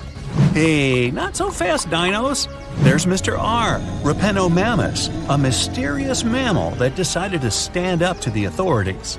He showed up 130 million years ago and was a badger-like 3-foot-long animal. Doesn't sound much compared to the T-Rex and bigger dinos, but was way bigger than some of those feathery dinosaurs from the same time. Not only that, he would eat them. We don't know how exactly, but let's just say Mr. R had his own ways. I'm guessing it was for breakfast. Hey, if you think Stonehenge is one of the oldest stone monuments ever, well, let me introduce you to Göbekli Tepe. Buckle up, we gotta travel to Turkey to meet this really old guy. Yeah, he's too old to travel.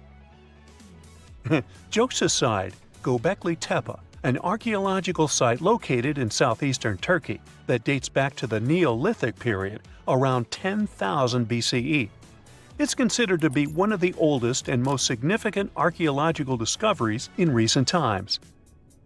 The site consists of a series of circular and rectangular structures made of stone pillars.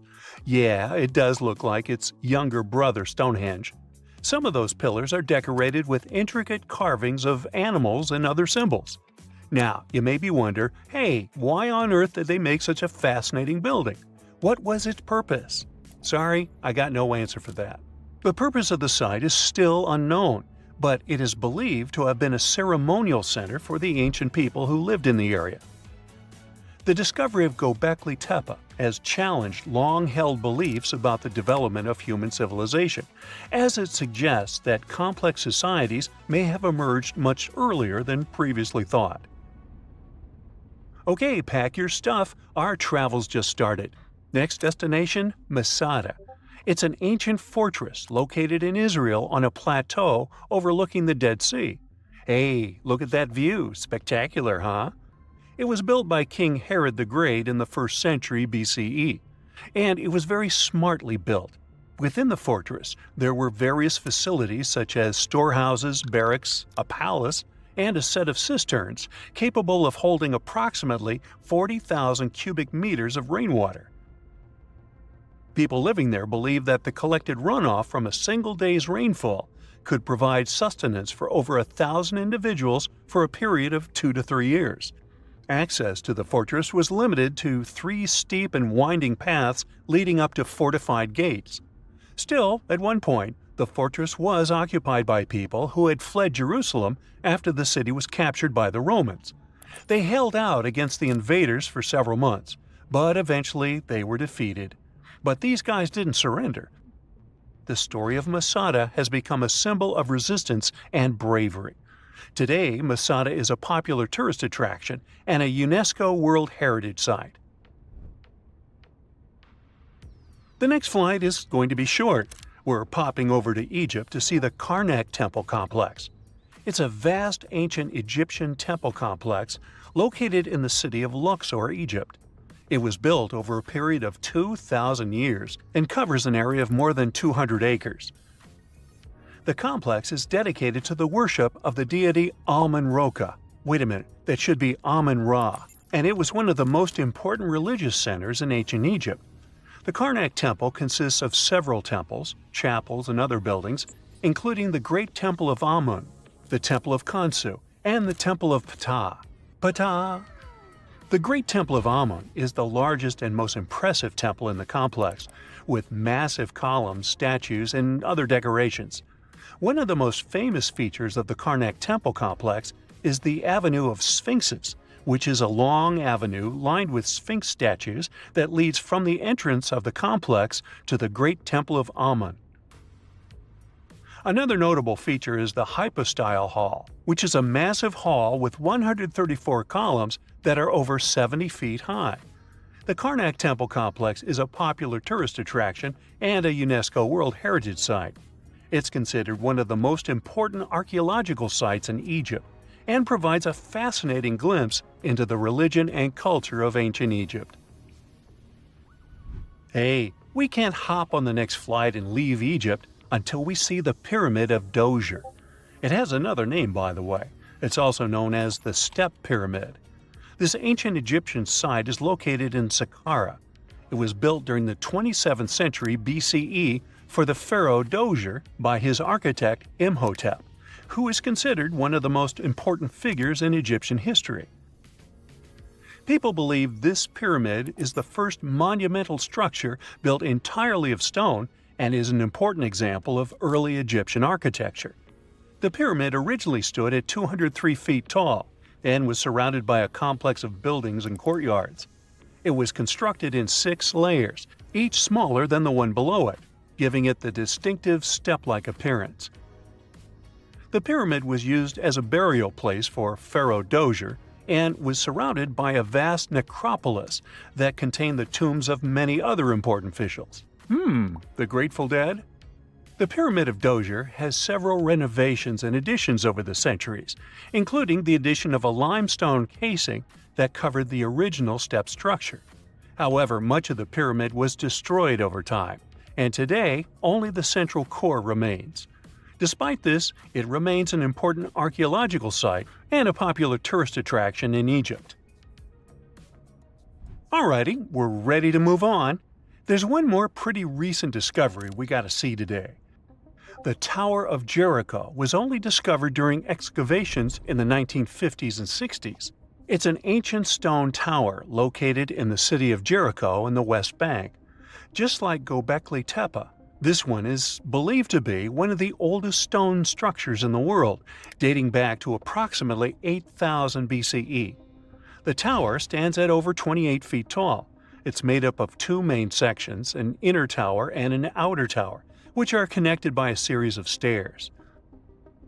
The purpose of the Tower of Jericho is not entirely clear, but it is believed to have served as a defensive structure or a watchtower. It may have also had religious significance, as it was located near a sacred spring. The Tower of Jericho is a significant archaeological site and has provided valuable insights into the early history of human civilization. It's open to visitors and is a popular destination for tourists interested in ancient history.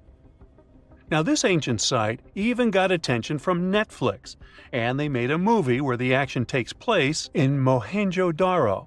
This site was a major center of the Indus Valley civilization in present-day Pakistan. Mohenjo-Daro was one of the largest cities of the ancient world, with a population estimated to have been around 40,000 in its peak. Trust me, that must have been a crazy megalopolis back then. The city was notable for its advanced urban planning, with sophisticated drainage and sanitation systems, and its impressive architecture, including the Great Bath and the Granary. Mohenjo-Daro was abandoned around 1900 BCE, and its ruins were only rediscovered in the 1920s.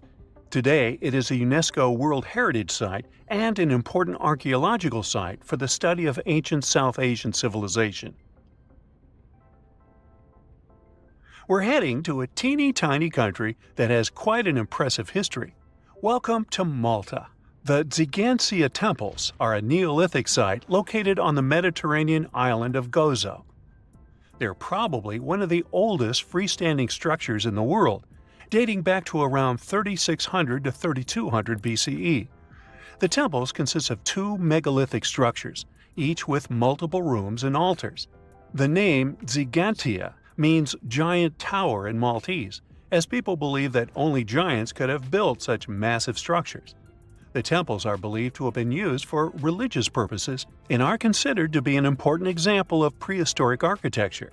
They were added to the UNESCO World Heritage List in 1980. Well, you must be pretty tired, but there's one more place we gotta visit today. Our plane is already landing in Armenia, and we're here to see the Temple of Garni. Look, this one is well preserved. This temple dates back to the 1st century CE. It was built by King Tiridates I as a dedication to the sun deity Mir. Sadly, the temple was destroyed in the 17th century during an earthquake, which is quite a common thing for this area, but it was later reconstructed in the 20th century. Today, it's a popular tourist attraction and is also listed as a UNESCO World Heritage Site. It's 1898, and you're taking part in excavations in Saqqara. This place, not far away from Cairo, is full of ancient tombs and pyramids. You're in your Indiana Jones mood and hope to find something really phenomenal to become famous. Gold, manuscripts, treasure maps, mummies of famous pharaohs. Wait, a wooden bird? You're really disappointed as it looks like a regular toy. An old one, but still. Little do you know that years later, someone would propose that your bird was actually an ancient monoplane. So the artifact, nicknamed the Saqqara bird, is made of a sycamore tree. The birdie has a wingspan of just 7 inches and weighs around 40 grams. A perfect original souvenir from Egypt, I would say. It's over 2,000 years old and looks pretty plain, without any carvings of feathers or other intricate ornaments. It has a beak and eyes though, which makes our find look like a hawk, the emblem of the deity Horus. Its tail is rather unusual as it's squared, looks weirdly upright, and it seems like the sunken part of it was the place for a now missing piece. Humans love solving a good mystery, so there have been several attempts to explain the use of the birdie. First, quite simply, is that it was a ceremonial object. The second idea is that it was a toy for a child from some well-off family. It could have been some sort of boomerang, which was a popular concept in ancient Egypt. Then there was a theory that the bird had been used as a weather vane. But this one has been debunked as the figure doesn't have any holes or markings, except for the one made at the museum in Cairo to fix the exhibit on a stick. So there was no way to hang it in the past. Almost a century after the bird was found, Egyptologist Dr. Khalil Masiha proposed a new theory that it could have been a model of a monoplane. He believed the bird was missing a horizontal tailplane. Otherwise, it had its wings set at a right angle, similar to that of modern planes. It could have worked to generate the aerodynamic lift necessary for flights. Dr. Masiha also claimed that it was common at that time to place miniature models of technological inventions in tombs. So, did the ancient Egyptians really invent the plane in 200 BCE? That would make the Wright brothers, who are considered the inventors of aviation, really upset. They made one of their first flights only in 1903.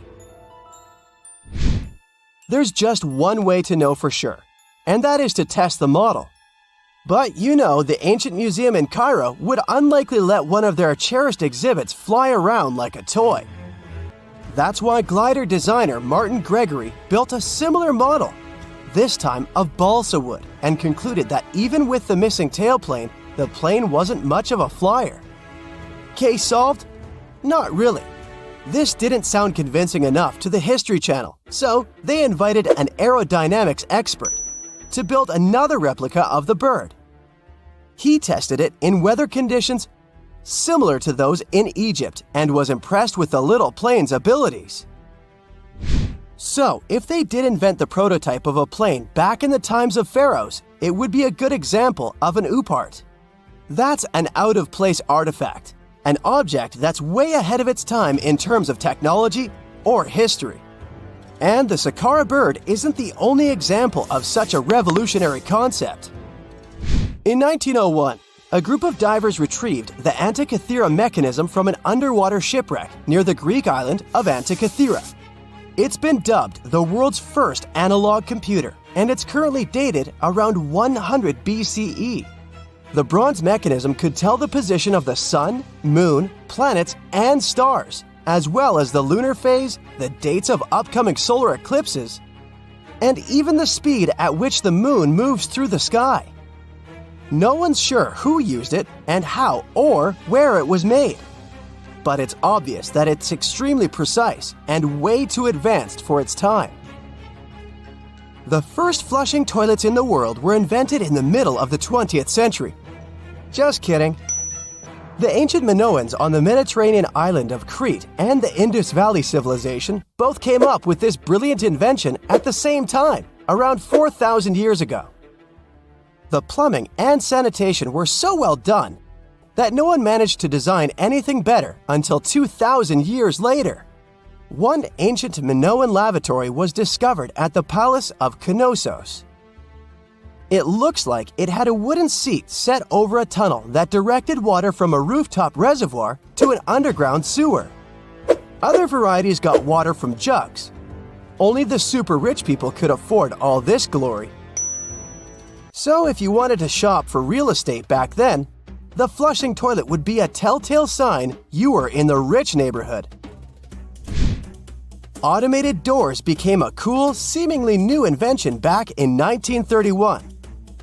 But the technology behind them is actually much older. Think the 1st century CE old. Mathematician and engineer Heron of Alexandria came up with a hydraulic system to open and close temple doors. To bring it into action, you need to light a fire to produce heat. There was a brass pot under the fire, half filled with water. The inventor connected the brass pot to containers that acted as weights. When the fire was burning, the water moved into the containers. They went down and pulled the ropes. It was nothing like a supermarket door that opens in front of you before you even have time to think. Heron's door took hours to open, and there was no way to stop the process. That's why they only opened the doors once a day before people entered the temple, to add some mysticism at the temple during ceremonies. Spooky. Looks like the first ever battery was invented in Baghdad around 2,000 years ago. A German archaeologist found this oval-shaped clay jar in 1938. Scientists are still not sure what purpose it served and who exactly invented it. There is a theory that it was used for electroplating objects with precious metals. When they filled it with a weak acid like vinegar, the battery produced around 1 volt of electricity. Another theory says it was a vessel for sacred scrolls. Would you like to buy contact lenses designed by Leonardo da Vinci himself? In 1508, he invented a glass lens with a funnel on one side. You were supposed to wear it with water inside to improve your vision. Sounds a bit uncomfortable, doesn't it? So, around a century later, French scientist René Descartes decided to improve the idea and make the cornea contact the future lenses. Contacts because they contact your eyes, get it? The glass tube with liquid did help improve vision, but blinking was sadly impossible. 2.5 centuries later, new technologies in the glass industry let scientists design contacts that would fit in the eye and even let the wearer blink. Thanks, guys! Still, those lenses were made of heavy blown glass and didn't let the eye breathe. About 50 years later, contacts became plastic.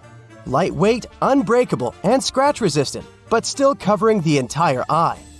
And then, in 1948, an English optical technician accidentally sanded down a plastic lens and figured out they'd still be in place even if they covered only the cornea. Imagine you're living in 19th century London and need to send a message to New York. It would have taken about 10 days to get there by ship. So when delivery time went from days to hours in 1858, it was a true sensation. The first message was sent by Queen Victoria herself. It was all made possible thanks to the transatlantic telegraph cable, running under the ocean. Sadly, the new cool invention only lasted a few weeks. It took years to bring it back to life. We know that the ancient Egyptians were talented enough to build something as grand as the pyramids, but were they also smart enough to measure the speed of light? There's a theory circulating online that says exactly that. If you look at these two numbers, you'll see that they match completely.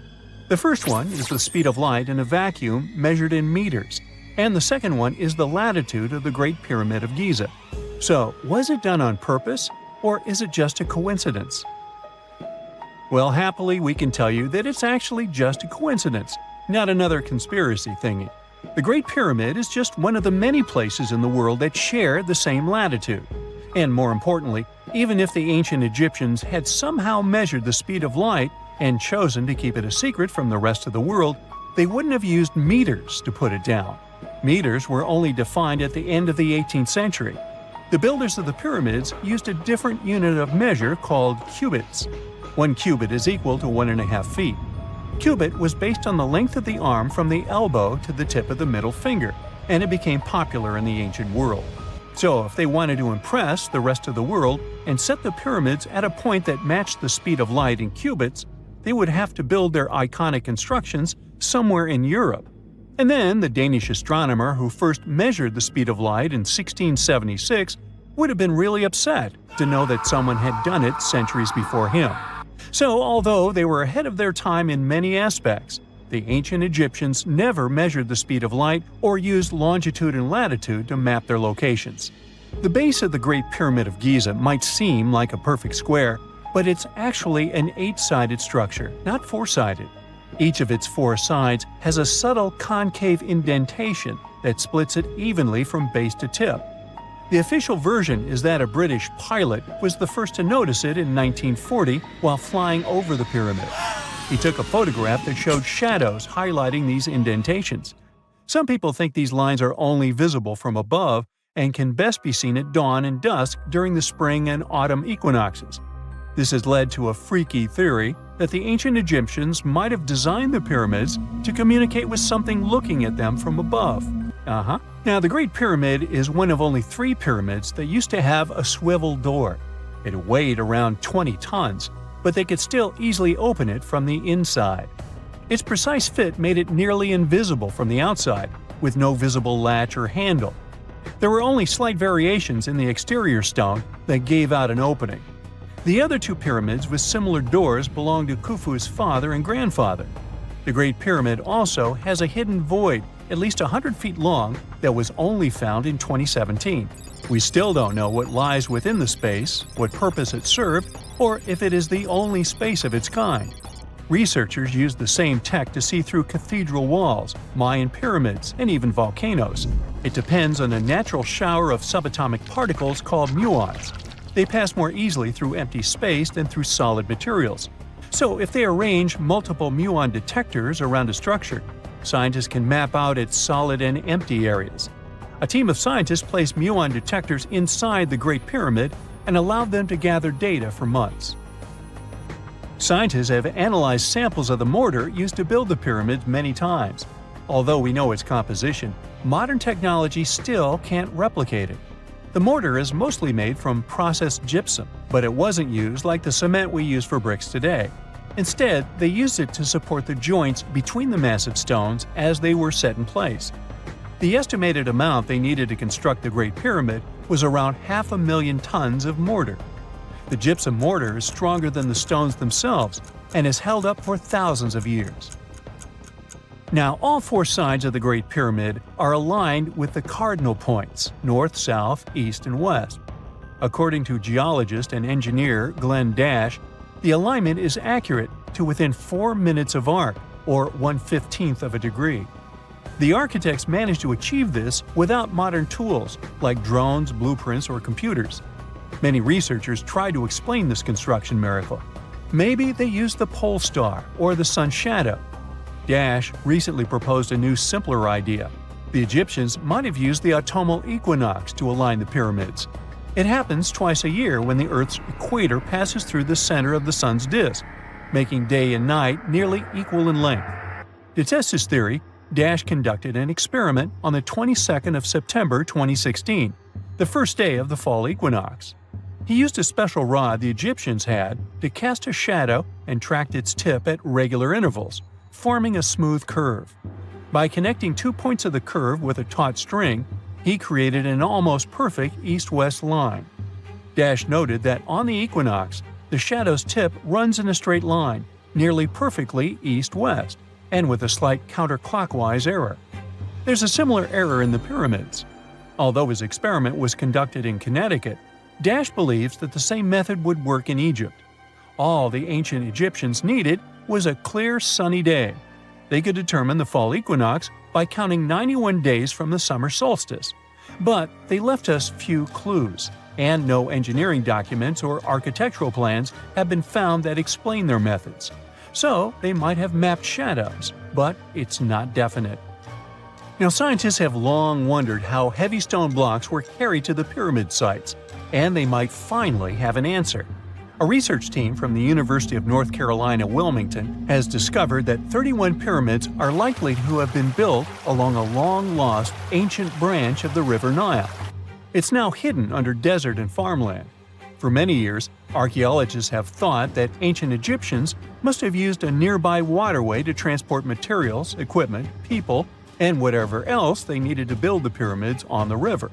But up until now, they weren't certain of the location, shape, size, or proximity of this waterway to the site of the pyramids. The group of researchers used radar satellite imagery, historical maps, geophysical surveys, and sediment coring to map the river branch. They believe it was buried by a major drought and sandstorms thousands of years ago. The team managed to go below the sand surface and get images of some hidden features thanks to radar technology. They found hidden rivers and ancient structures running at the foothills of where most of the ancient Egyptian pyramids lie. The discovery of this extinct river branch helps explain the high pyramid density between Giza and Lisht, in what is now an inhospitable area of the Sahara Desert. Now, Egypt isn't the only country with the most pyramids in the world. The champion's title here goes to its southern neighbor, Sudan. It has between 200 and 255 pyramids, compared to Egypt's measly 138. They were built by members of the Kingdom of Kush, an ancient civilization that ruled the lands along the Nile River many years ago. They started erecting pyramids around 500 years after the Egyptians had stopped doing it. Their pyramids are much smaller than the Egyptian ones, but were built for the same purposes. Archaeologists are still working to find out how the pyramids in the Sudan were built, how long it took to complete them, and what happened to their society. It's nighttime, and you're about to walk inside Pharaoh Tutankhamun's final resting place. You know, King Tut. You don't have a torch, But at least you came with a flashlight. You walk down several flights of stairs and observe how the walls are carved in hieroglyphics and what looks like a spell. Those who take anything from this place will be doomed for life, the spell says. Even if you don't really believe it, this scares you a little bit. You find a huge stone door. Is it a trap? You manage to open it, but oh no, it's only an empty chamber. You check your map. It seems like you're heading in the right direction. After what feels like hours, you realize you must be trapped inside a labyrinth. You try to retrace your steps, but you can't find the door where you came in from anymore. That's it, you think to yourself. You've fallen for the Pharaoh's trap. What's worse, you didn't bring a lunch. Okay, so we've all seen Hollywood movies where the main character is exploring ancient ruins and faces some seriously dangerous traps, right? We've been told Egyptian royalty protected their final resting places with venomous scorpions and snakes, sliding doors that will trap you for life, and giant rolling boulders that will crush anyone on their paths. The thing is, were these traps truly real? Well, I regret to be the one to break it to you, but this is all fiction. These elaborate traps were too technologically advanced for ancient civilizations to pull off. That is not to say, however, that there weren't any traps at all. Ancient civilizations, like the Egyptians and the Mayans, are known for their practice of building entire monuments dedicated to the ones who had passed away. These structures would often reflect the position of person occupied in society. So, for the really important people, the VIPs of their times, massive monuments were built to host their bodies long after they were gone. Some of these civilizations believed that a person's life would continue on the other side of the veil. For that reason, a person would be buried together with the belongings of their current life. If they had a lot of money and power and stuff, that meant their resting places would be filled with riches and gold. Now imagine if you lived in ancient Egypt and you knew exactly where all the pharaohs' tombs were located and had heard rumors of the amount of wealth kept in these places. Maybe you would be tempted to go check it out, right? We're talking about large rooms filled from floor to ceiling with golden artifacts, jewels, and even money. I mean, it does sound tempting. And since there weren't any security guards protecting the entrance of these places, Egyptians needed to get creative as to how they would protect these riches. These old civilizations found some traps to be useful. A recurring one was building empty rooms inside the monument to confuse a burglar. Now, let's take a look at Amenhotep III's final resting place as an example. It was built in the city of Luxor, in a spot also known as the Western Valley of the Kings. Two French engineers originally discovered the monument between 1905 and 1914 CE. The structure is huge and has more than 10 chambers, connected by long corridors and steep stairways. The King's Chamber is the most hidden one, and for an outsider to try and find it, they will probably enter a lot of empty rooms beforehand. Other pharaohs tried to protect their riches by commissioning monuments with false doors concealing pits that were up to 20 feet deep. This way, an unwarned and unwanted visitor would be surprised by the deep hole on their way to the king's resting chamber. Alongside false doors, pharaohs made sure to build labyrinth-style corridors and false walls. This way, robbers could take hours or days before they found the king's real chamber. As to pits with poisonous snakes on them, if there were any reptiles inside these monuments, they probably got inside on their own and would most likely not stay there for long. There is no way snakes would survive years and years without food inside these pits. So yes, another Hollywood-induced belief right there. If these traps seem boring to you, archaeologists did find an interesting deterrent in the final resting place of the Red Queen of Palenque in Mexico. Palenque was one of the most powerful Mayan cities in pre-Columbian Mexico, and the Red Queen was believed to be the grandmother of the last Mayan king, undoubtedly a person of immense importance to the empire. In her honor, a huge monument was built to keep her body after her passing. The discovery of the tomb itself was already thrilling. Archaeologists found an ancient monument when digging at the site back in 1994. The first thing they found was a room with a hidden door. Once they opened the door, they discovered a long corridor. Finally, at the end of this corridor was the Queen's Chamber. The team of archaeologists was beyond excited to unearth this chamber with the mummy of the Queen herself still inside it. They found her to be accompanied by her pearls, jade shells, and expensive rocks. But as the team explored the remains, they saw something rather strange. The room was filled with a red-colored powder. Researchers knew that the color red was important to the Mayan people, and that much of their clothing and buildings were decorated with this color. But they didn't understand why the queen was buried with this unknown red substance. After they took a sample back with them for further analysis, they discovered that the red powder was cinnabar, a very dangerous mineral. This powder, when inhaled, can cause, shall we say, severe health damage to a person. The team concluded that this could only be a trap for anyone trying to steal her riches. Okay, so dangerous powders might have worked as the most intense traps we've seen until now. But perhaps the cheapest way to keep out unwanted visitors was to advertise spells written out all over the monument. We'd probably laugh at these today, but back in the day, they were more or less effective. Spells usually said that the person who took anything from that place would meet a tragic fate. Some spells said that robbers would lose their houses in big fires or terrible floods. Other spells said burglars would have incurable and undiagnosed health issues, but they weren't really enough to stop people from taking any gold. There are some stories surrounding how these spells might have been real. One of them is from the famous British Egyptologist Howard Carter, the one responsible for unearthing Pharaoh Tutankhamun's resting place in the 1920s. After months of unsuccessful digging, Carter discovered the tomb's existence by chance. He found the entrance to a stairway right beneath the soil where he had been searching all those months. With the help of a team, he cleared the piles of sand blocking the stairs and discovered a doorway.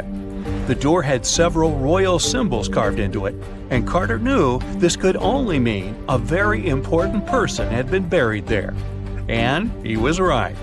With a chisel, he made a hole in the top left-hand corner of the doorway and lit his vision with the help of a candle. He couldn't believe what he was seeing, the reflection of several golden and jeweled items crowding the chamber before him. Lost for 3,000 years, Carter had just discovered the final resting place of King Tut. But the story didn't finish here. This discovery was accompanied by a series of unfortunate events that led people to believe it had something to do with the pharaoh's spell. Carter himself mysteriously passed away just a few years later, and some of his assistants lost their houses in floods, just like one of the spells threatened. Some say it's just coincidental, as there's no real proof of these things being connected. Well, what do you think? Was this an effective trap after all? Seen a good horror movie lately? If you're a fan of those, then you can appreciate a good plot. But what if I told you that Mother Nature is the best scriptwriter ever? Ancient disasters were scarier than any horror movie today. From tsunamis to volcanic eruptions, you'll be shocked by the scale of these events. One natural disaster you definitely don't want to experience is a tsunami. Those gigantic walls of water sweep across the coast and take out everything in their way. And it's nothing new for our planet. Scientists were able to piece together a timeline based on evidence that major tsunamis left. In northern Chile, a large boulder sits high above the Pacific Ocean. Behind it, a desert as far as the eye can see. This 44-ton stone obviously doesn't belong here. It's the result of an ancient tsunami. Waves as high as a 6-story building carried boulders like pebbles. Researchers estimate this happened in 1420. But how can they possibly know this? In the 15th century, there were no written records in the region. Time for some detective work. Archaeologists discovered that around the same time, there was a tsunami in Japan, on the other side of the Pacific Ocean. The ground shook off the coast of Chile. That's how the tsunami was created. Then the wave traveled nearly 2/5 of the Earth's circumference. That's one tireless tsunami. But this wasn't a one-time event. Evidence suggests that a similar event happened 3,800 years ago. Ancient people abandoned their coastal villages around this time. They were moving inland. How did they know it was time to go? There's evidence of erosion due to strong currents, telltale signs of an ancient tsunami. As you know from school textbooks, oxygen is 21% of the air we breathe. But it wasn't always a part of Earth's atmosphere. Oxygen was missing during the first half of our planet's lifespan. Carbon dioxide and methane were the name of the game back then. CO2 is what makes our drinks fizz. But isn't the other gas dangerous? Yes, because you can't smell methane. And that's the reason there was no life on Earth billions of years ago. So how did we get from methane to oxygen? In come the cyanobacteria. This group of microbes started to evolve some 2.7 billion years ago. These tiny microbes mastered photosynthesis, converting sunlight into energy. And the byproduct of this process was, you've guessed it, oxygen. Soon it started escaping from water into the atmosphere. There, it reacted with methane, and over time, O2 replaced it completely. Scientists named this process the Great Oxidation Event. But how could it be bad? After all, we're alive thanks to it. All that oxygen acted as a poison for anaerobic organisms. And no, these are not life forms that didn't do aerobics or Pilates. The term simply means that these microorganisms didn't need oxygen to grow. Too much oxygen, and they would be goners. And that's precisely what happened. Scientists spoke of an oxygen overshoot that changed Earth's atmosphere for good. The disappearance of most anaerobic organisms was an early example of an extinction event. They didn't like the atmosphere at the time and decided to step down. But look on the bright side. They made room for oxygen-loving humans to enter the picture. Let's go to Turkey. No, not the seaside resorts that tourists visit in the summer, but the region of Anatolia in the southeast of the country. Göbekli Tepe is the world's oldest known temple site. It dates back to the Neolithic period. Scientists found a stone pillar here that tells a tale of an ancient disaster. They presume that the pillar is commemorative. Today, humans still build similar structures to mark an important event or a person. Just one example is the Washington Memorial. It was built in honor of the first American president, George Washington. But the pillar in Turkey doesn't commemorate a happy event. Scientists believe it shows a devastating occurrence, a comet crashing into the Earth. The event must have been destructive. There are also other signs on the monument. These symbols align with the setup of the night sky stars for the year 10,950 BCE. The date astounded the researchers. It matched their earlier research of an ice core sample in Greenland. This showed that a comet fragment hit our planet around the same time. The archaeological site could have easily been an ancient observatory. And whoever worked at it observed a cataclysmic event. The impact must have been so powerful that it changed the Earth's rotational axis. That's the imaginary pole going through our planet from top to bottom. That ancient comet must have packed a punch to knock the blue planet off balance. Have you heard of the city of Tal El Hammam in the valley of the Jordan River? The reason why your answer is probably no is that the city doesn't exist today. It completely disappeared around the year 1650 BCE. It was one of the three major cities in this part of the Middle East. Together, these three cities had a population bigger than Palm Springs today. At the time, Tal El Hammam was a metropolis. It even had high-rises, 5-story buildings constructed using mud bricks. But archaeologists found strange markings on them. The bricks melted as they were exposed to high temperatures. Yes, sound the fire alarm. Some sort of disaster had caused a major fire. Archaeological finds pointed to a suspect for such damage: a rock from space. So, where was the crater? This comet, or an asteroid, never made it to the ground. It was traveling at high speed, so it disintegrated before hitting the ground. Such an event is called an airburst. The largest witnessed meteor airburst happened over Tunguska in the north of Asia in 1908. Scientists estimated that the airburst in Tal el Hammam happened 2.5 miles above the city. This event released a lot of energy. Air temperature quickly rose to 3,600 degrees Fahrenheit. That's hot enough to set clothes and wood on fire in an instant. Mud bricks and tools made from metal start to melt when exposed to such heat. This would explain the evidence scientists unearthed. But there was one more find: salt. The event was so powerful that it distributed salt over the region around the Dead Sea. Any farmer will tell you that salty soil and crops don't go well together. People started moving away from the area because they couldn't grow food. Imagine an island with whitewashed villages surrounded by a sapphire blue sea. Such a place exists in reality. It's the island of Santorini. But the history of this place hides a tale of destruction.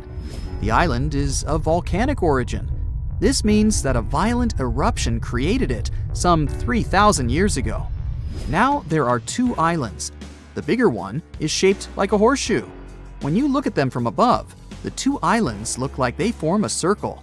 That's because they were once a single island. It had a large mountain and was round in shape.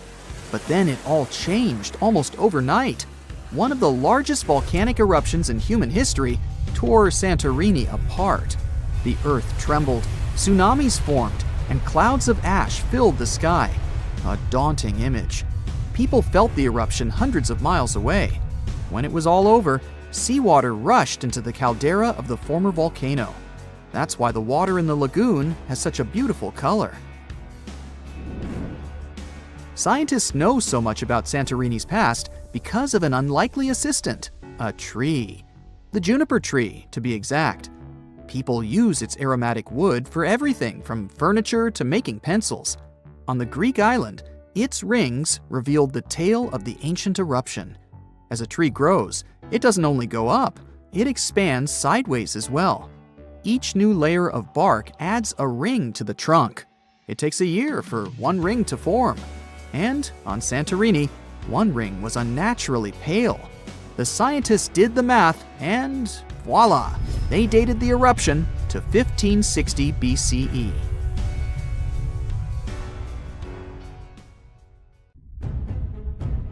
Today we're going to an art history trip. Our main focus is to unravel the mystery of whether or not ancient statues has always been white.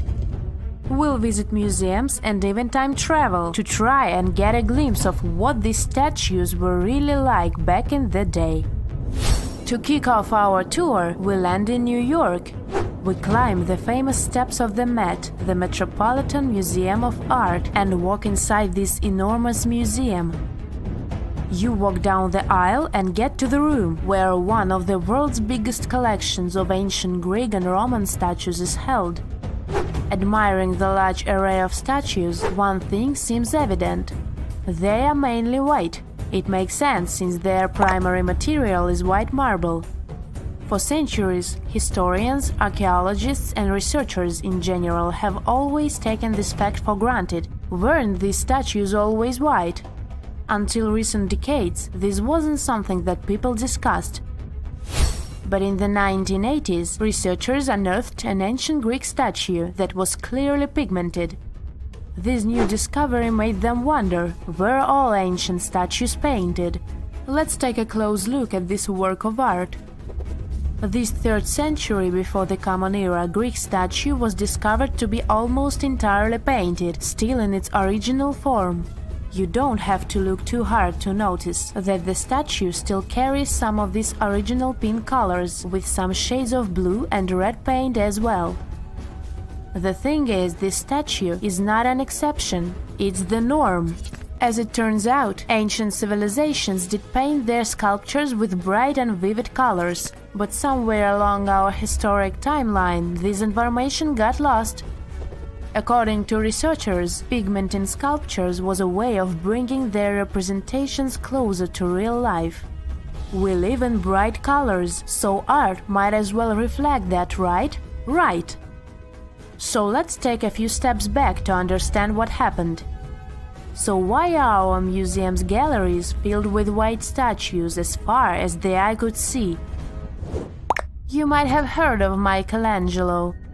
It's a famous Italian sculptor who carved the iconic David and painted the ceiling of the Sistine Chapel.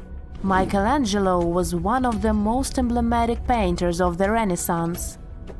The Renaissance was a historical period when European artists, philosophers, and scientists developed a renewed interest in the creations of ancient Greece and Rome. Artists like Michelangelo studied a series of Roman sculptures, like this one, the Leo Colon and his sons.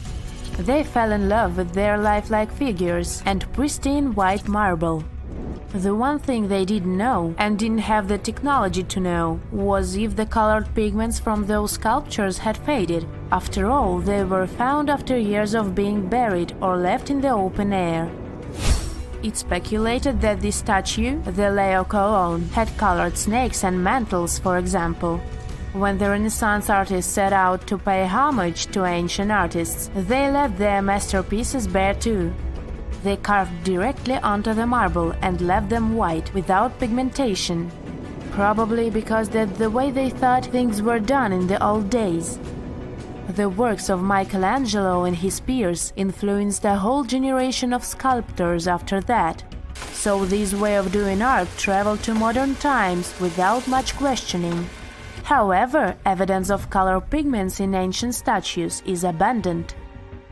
Some researchers show that scholars have known for at least a century that ancient sculptures weren't originally all white. Other studies suggest that this discovery might have happened even earlier. In early 1980s, archaeologist Vincent Brinkmann made a huge discovery.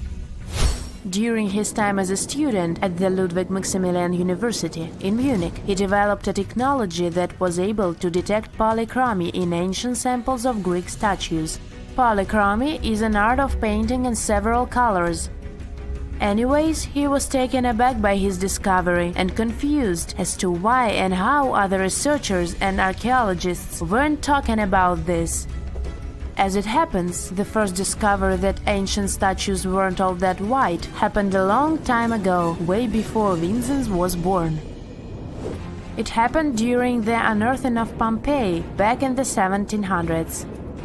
As you may know, the city of Pompeii in southern Italy was completely covered with lava after the sudden eruption of Mount Vesuvius. The city was destroyed, but the clouds of ashes that arose from the lava managed to preserve a lot of the city's structure through time. Thankfully for art historians and archaeologists, Pompeii became a digging ground for understanding ancient Rome. Researchers found several conserved frescoes that depicted scenes of daily Roman life. In one of these paintings, an artist is seen painting a sculpture. This fact was recorded by a very famous art historian known as Johann Joachim Winckelmann. He is also considered the father of art history. Now let's take a closer look at another famous statue. To see this one in person, you'll have to fly all the way to Rome and visit the Vatican museums. The statue you're looking at is a classic representation of Caesar Augustus. In case you didn't know, he was the founder of the Roman Empire and the first emperor of Rome. He is important. The sculpture you're seeing is called the Augustus of Prima Porta. You may have seen this before, probably in a history textbook. The thing is, it's always depicted in its white marble form. But according to an archaeological finding from the 1860s, the original statue was way much more colorful than that. According to archaeologists, the statue of Augustus de Prima Porta has a crimson tunic, yellow armor, and a purple mantle. It's important to keep in mind that colors weren't made artificially as they are today. artists could only produce color from natural resources. So purple, for example, was an extremely difficult color to make. Back in the day, they derived purple from the mucus of a rare species of snail, meaning that anyone who used the color purple to pigment their art and clothes was powerful and wealthy. Well, this looked like enough proof for me that ancient statues weren't always white. But as we can judge by the look of our modern museums, there didn't seem to exist enough interest in the art community to further explore polychromy on the ancient statues. But remember that archaeologist we talked about, Brinkman? Well, he has been collecting data on polychromy since the 1980s. At a certain point, he even began making colored replicas of such statues. The technology used is far from simple. To reconstitute these ancient works of art, Brinkman makes a 3D plaster copy of them. Then he paints them by hand with the help of his wife. To find out which color were used in the original sculptures, Brinkman uses UV light. Certain pigments glow under UV light, exposing traces that would otherwise be invisible.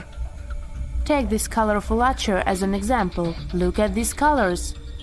This piece is the reconstruction of a marble archer in the costume of a horseman. To accurately depict the archer, restorers had to research a lot about the history of the region where the art piece was originally found, since colors have a cultural meaning. That, together with UV technology, allowed for the reconstruction you can now see. It seems very far from the idea we have of what the Greeks would make, but this is supposed to look exactly like the original one. According to Brinkman, we shouldn't be so surprised that ancient Western civilizations used bright colors to depict their realities.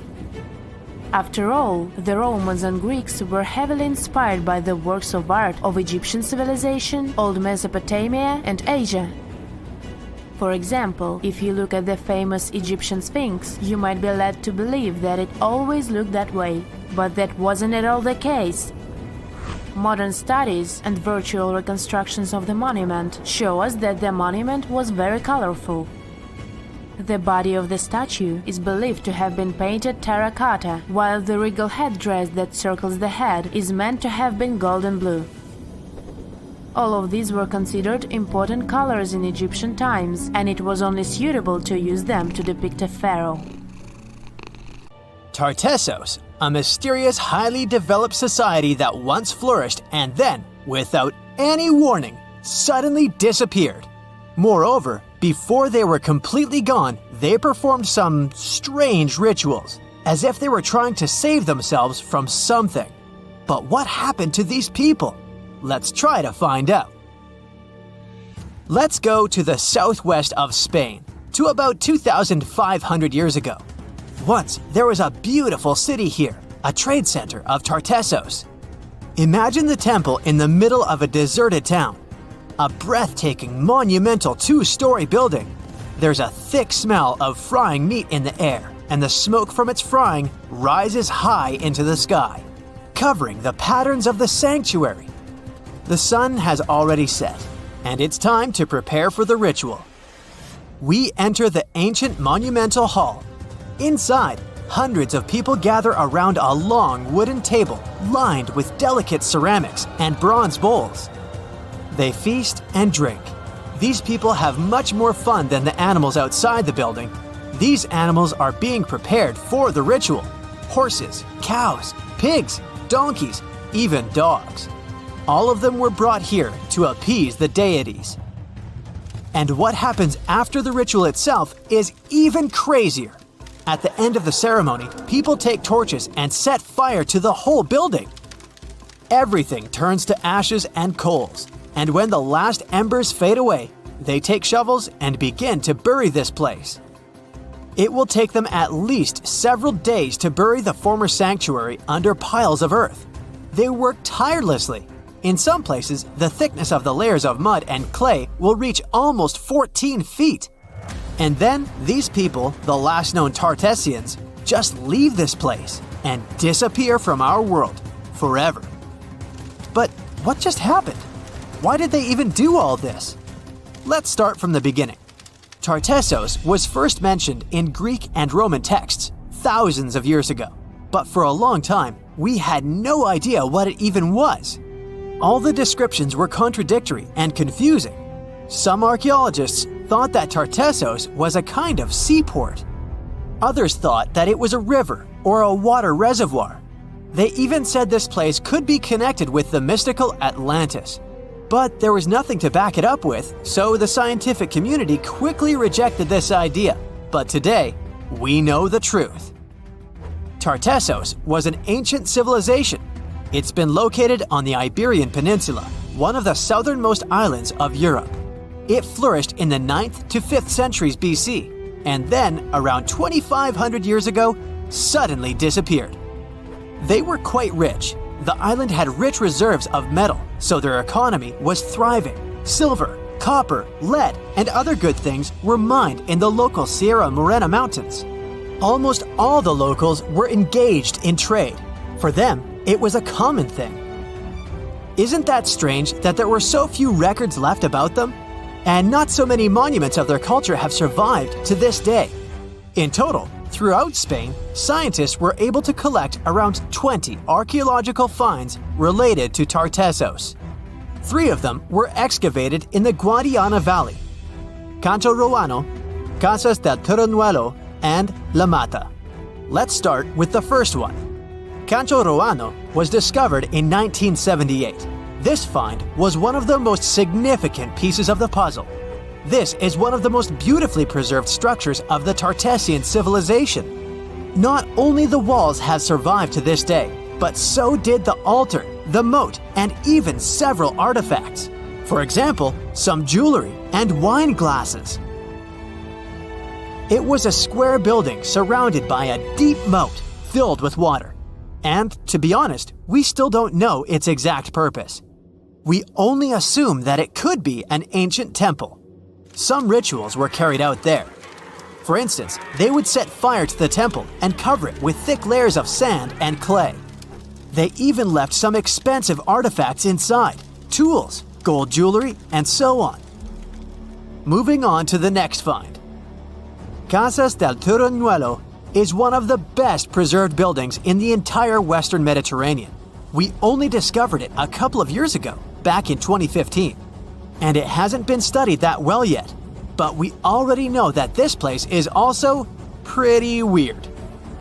Casas del Turrunuelo was a very rich building. It wasn't just some kind of temporary camp. It was a place of monumental, impressive architecture.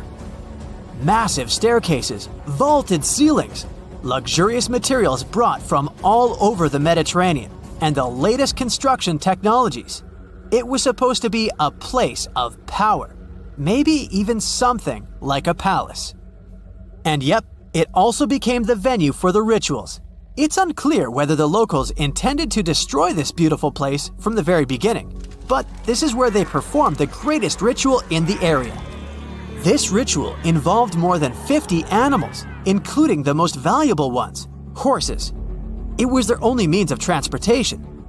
The fact that these people gave away their horses may indicate that they plan to stay here for some time. Perhaps they hope to appease the deities and settle on local lands. The ritual was carried out exactly as they intended. And just like Cancho Ruano, this place was also set on fire. When the ritual ended, the locals buried this place and left, disappearing into the countryside of the Iberian Peninsula. Now it's an abandoned and quiet place. Just like Cancho Ruano, it's been standing here untouched for more than 2,000 years. The last find is La Mata, which was discovered much earlier than the other two, back in 1930. The resemblance between all of them was striking. La Mata had the same fate.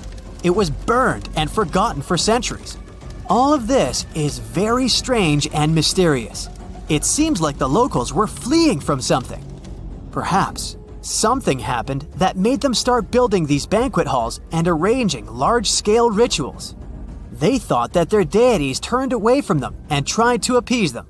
But unfortunately, it didn't work. As a result, they were forced to leave their temples and soon disappeared altogether forever. And by the way, Why did they disappear at all? Well, this is another mystery of this civilization. One of the most important questions is, did they know that they were going to disappear? Or was it something unexpected? Did they suffer some kind of sudden catastrophe from which they were trying to escape? Or something else? Scientists have several theories on this. The first theory says that there may have been several major earthquakes and subsequent tsunamis in this region. These natural disasters destroyed local settlements and severely demoralized the survivors. Perhaps they were looking for salvation from this. Another theory is that there were some problems with trading. Since they were rich in metal and lived off their economy, any problems in it could lead to big troubles. If they had some kind of mining crisis, then relations between different nations could worsen greatly, and things could get pretty nasty. The truth probably lies somewhere in the middle. The most current theory says that around the 6th century BC, a large-scale tsunami hit the port. This greatly damaged the economy, which worsened the relationship between Tartessos and its neighbors. In any case, this seems to be speculation. This place is like a dream come true for archaeologists. It stores a huge amount of information and secrets that we have yet to unravel. The Tartessians had no idea that by burying their artifacts, they were making a real gift to the scientists of the future. And while scientists continue to study them, we can check out the stuff they have already discovered. History lovers can see Tartessian tools, horse figurines, and decorated ivory in the Archaeological Museum of Badajoz. Let's hope that in the future, scientists will learn more interesting things about this civilization, and we'll finally find out what happened to them. So how come the world is still talking about a statue that only existed for a mere 54 years over 2,000 years ago?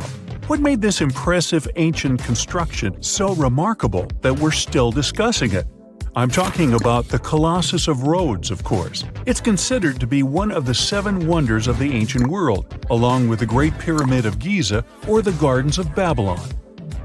There are a lot of mysteries surrounding this ancient statue, but let's look at some of the facts first, shall we?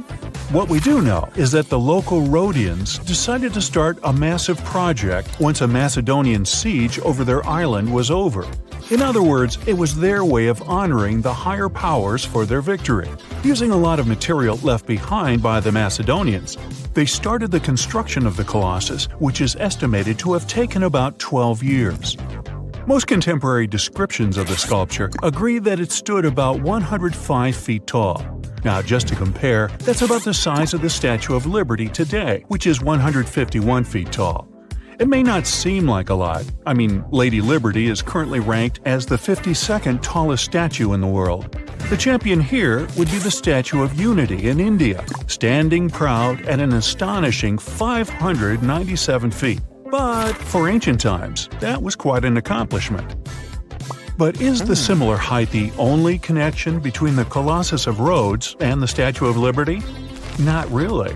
We do know that they both also refer to Lady Liberty as the modern Colossus, since both statues were constructed as a symbol of liberation.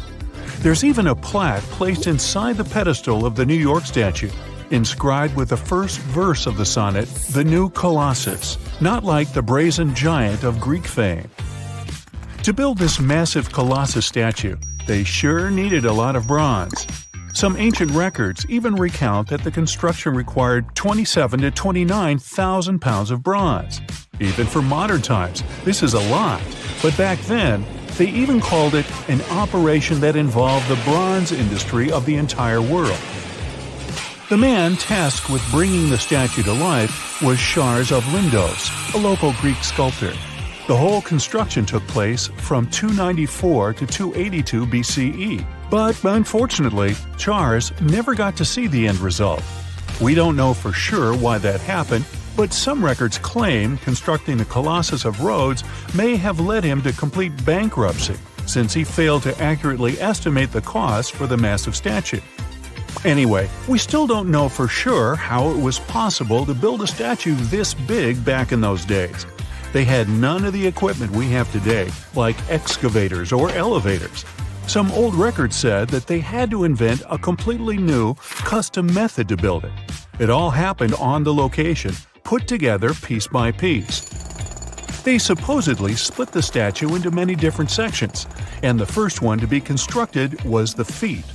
Once each section was done, huge mounds of earth were placed around it, so they could continue working on the next section above. However, these records were made more than 100 years after the Colossus was finished, so there's little we can say about the accuracy of this information. In all those 12 years, the local Greeks worked around the clock to build the Colossus of Rhodes. They started with a white marble base that they placed at the statue's feet. They then continued with some sort of an iron skeleton, to which they attached the bronze plates. Why did they choose bronze, though?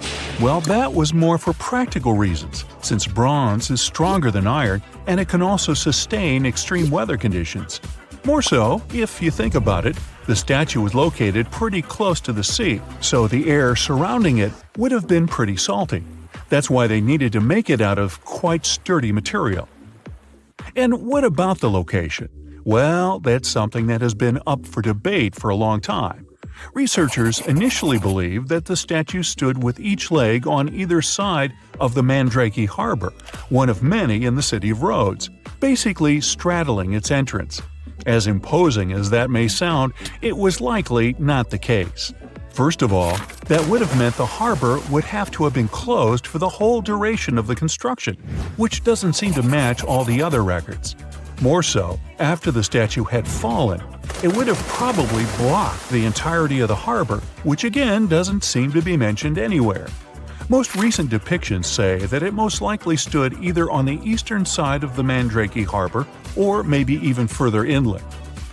So, what happened to this impressive structure? Is there really nothing left of it to this day? And why did it survive for only 54 years, since it took so long to build and it was so important for locals? Well, as admired and valued as it was to the Greeks, an earthquake took the Colossus of Rhodes away from them. The story goes that because of the movement of the earth beneath it, the statue snapped at its knees and was completely laid on the ground. Nonetheless, the statue still continued to be admired for centuries. The Rhodians refused to rebuild it as they considered it a sign and did not dare intervene with destiny.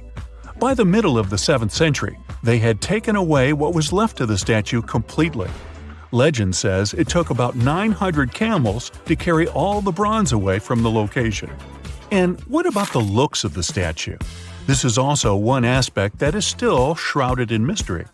Even though it was a symbol of the locals' pride in maintaining their independence, they did not use the depiction of the statue for any of the coins they made, even though that was kind of customary.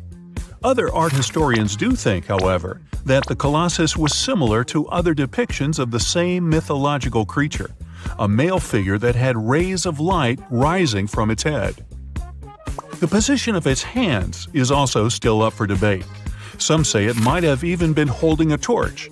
We don't know if his hands were pointed straight down or whether the right arm was raised, like in similar representations in Greek mythology.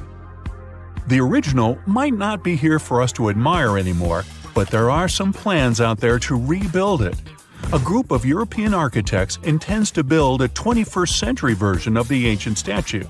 This new construction is planned to stretch 500 feet tall. It should serve as a cultural center combined with a lighthouse.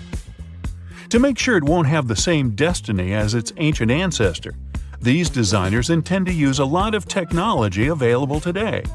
Firstly, they plan to cover the whole exterior of the modern Colossus with solar panels so that the enormous building has enough electricity. They also intend to use modern resources to make sure earthquakes and wind forces won't affect the massive structure yet again. To do that, they plan to build the statue as a tripod structure, made from its 2 legs and a third pillar of support, constructed from the sash draped over the statue's arm and touching the ground. They also plan to place heavy steel support around the base for counterbalance. They even thought of a suspension system that would permit the statue to rock back and forth, making it a bit more flexible and able to resist all the various weather conditions. The manufacturer's suggested retail price on this project is quite high though, estimated at around $283 million. Supporters of the modern colossus are optimistic as they are certain they can raise that impressive amount of cash through crowdfunding and private investments. Before we get into the reason why and how there are pyramids all around the world, let's talk about some of the examples. I'll start with the Pyramid of the Sun in Mexico. These folks really knew how to build a city. Their well-planned urban center spanned over 7 square miles and boasted several pyramids. But the Pyramid of the Sun is the most impressive. This giant pyramid was built way back in 100 CE and is one of the biggest structures of its kind in the whole Western Hemisphere. It's so big that it's 216 feet high above the ground. If you ever find yourself in this ancient city, you won't be able to miss the Pyramid of the Sun. It's right there on the east side of the Avenue of the Dead, the city's main north-south street. To build this incredible pyramid, around 1 million cubic yards of material were used, including a special kind of red volcanic rock called hued tezontle. Impressive, huh? We don't know too much about the people who built the Pyramid of the Sun or its purpose. But archaeologists believe there was once a temple on top of it. When explorers went below the pyramid in the 1970s, they found a bunch of cool tunnels and chambers.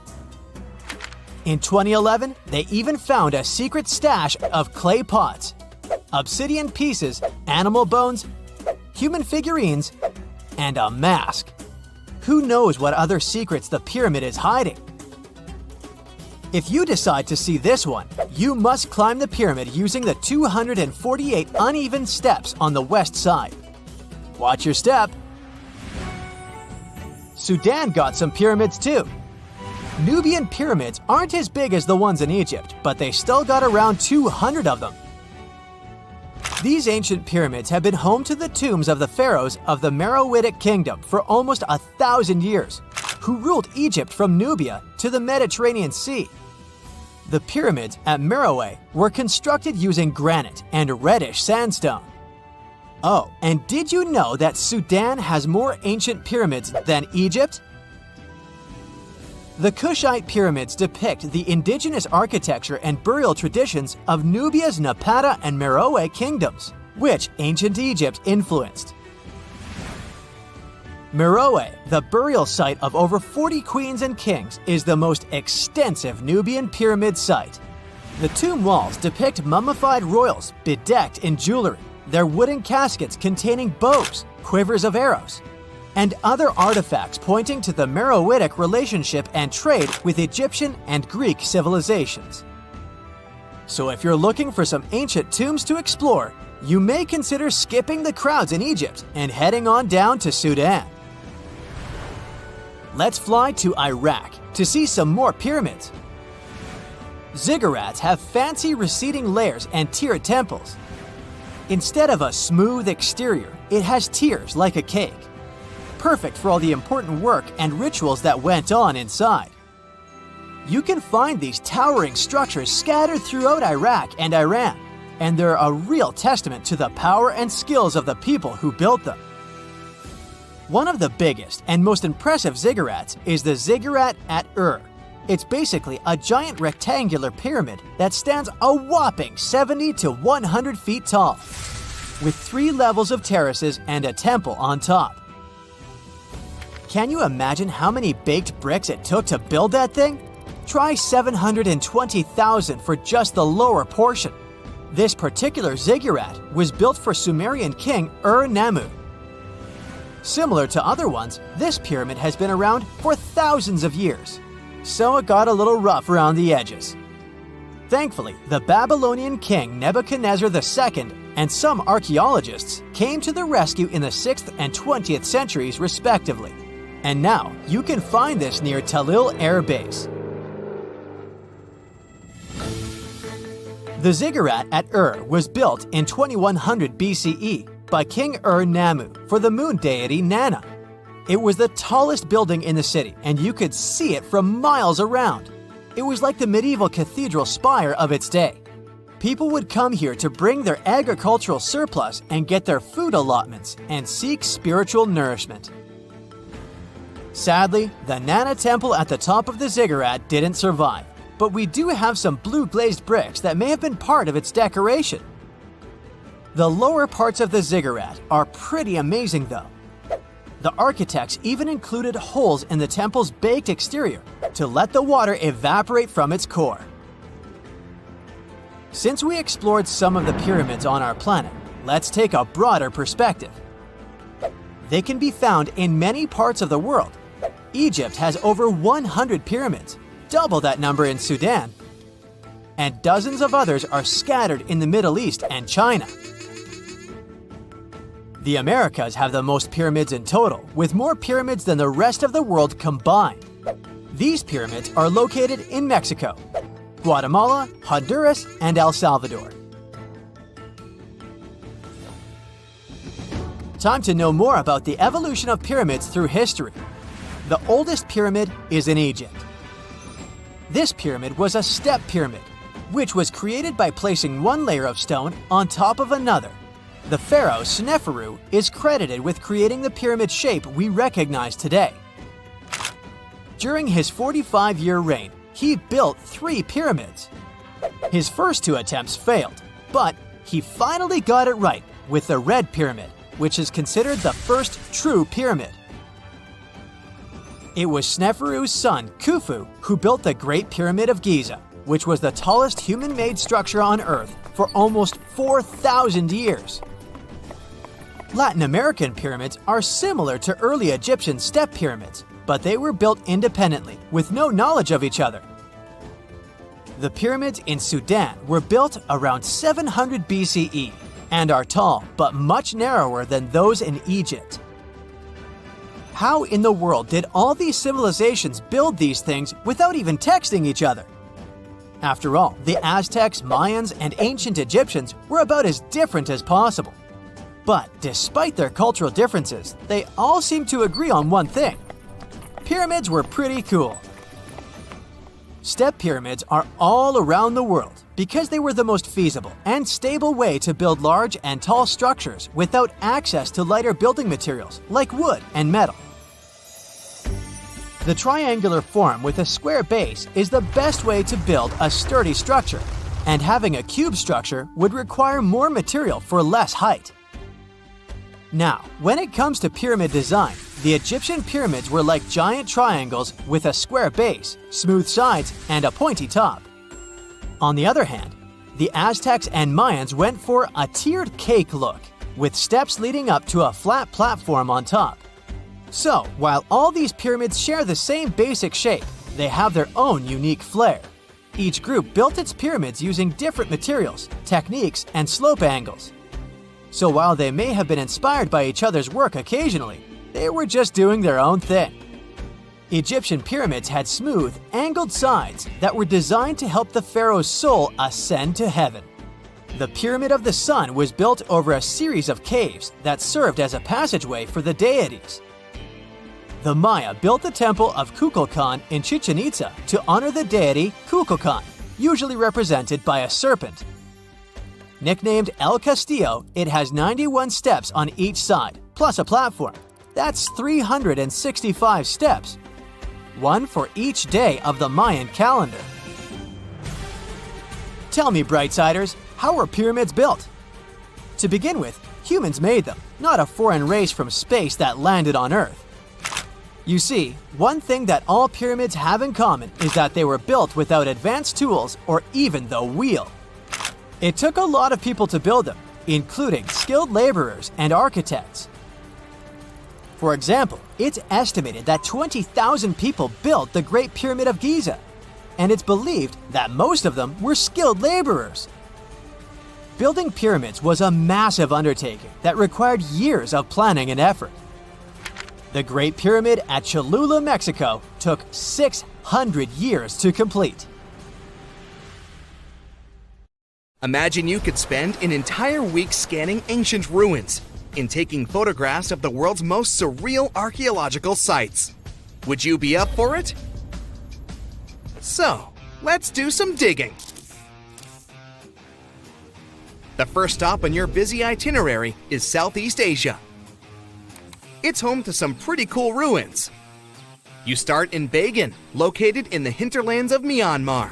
There are many ways to visit the site, and you're glad you've booked 2 different experiences. The first one is a hot air balloon trip at sunrise.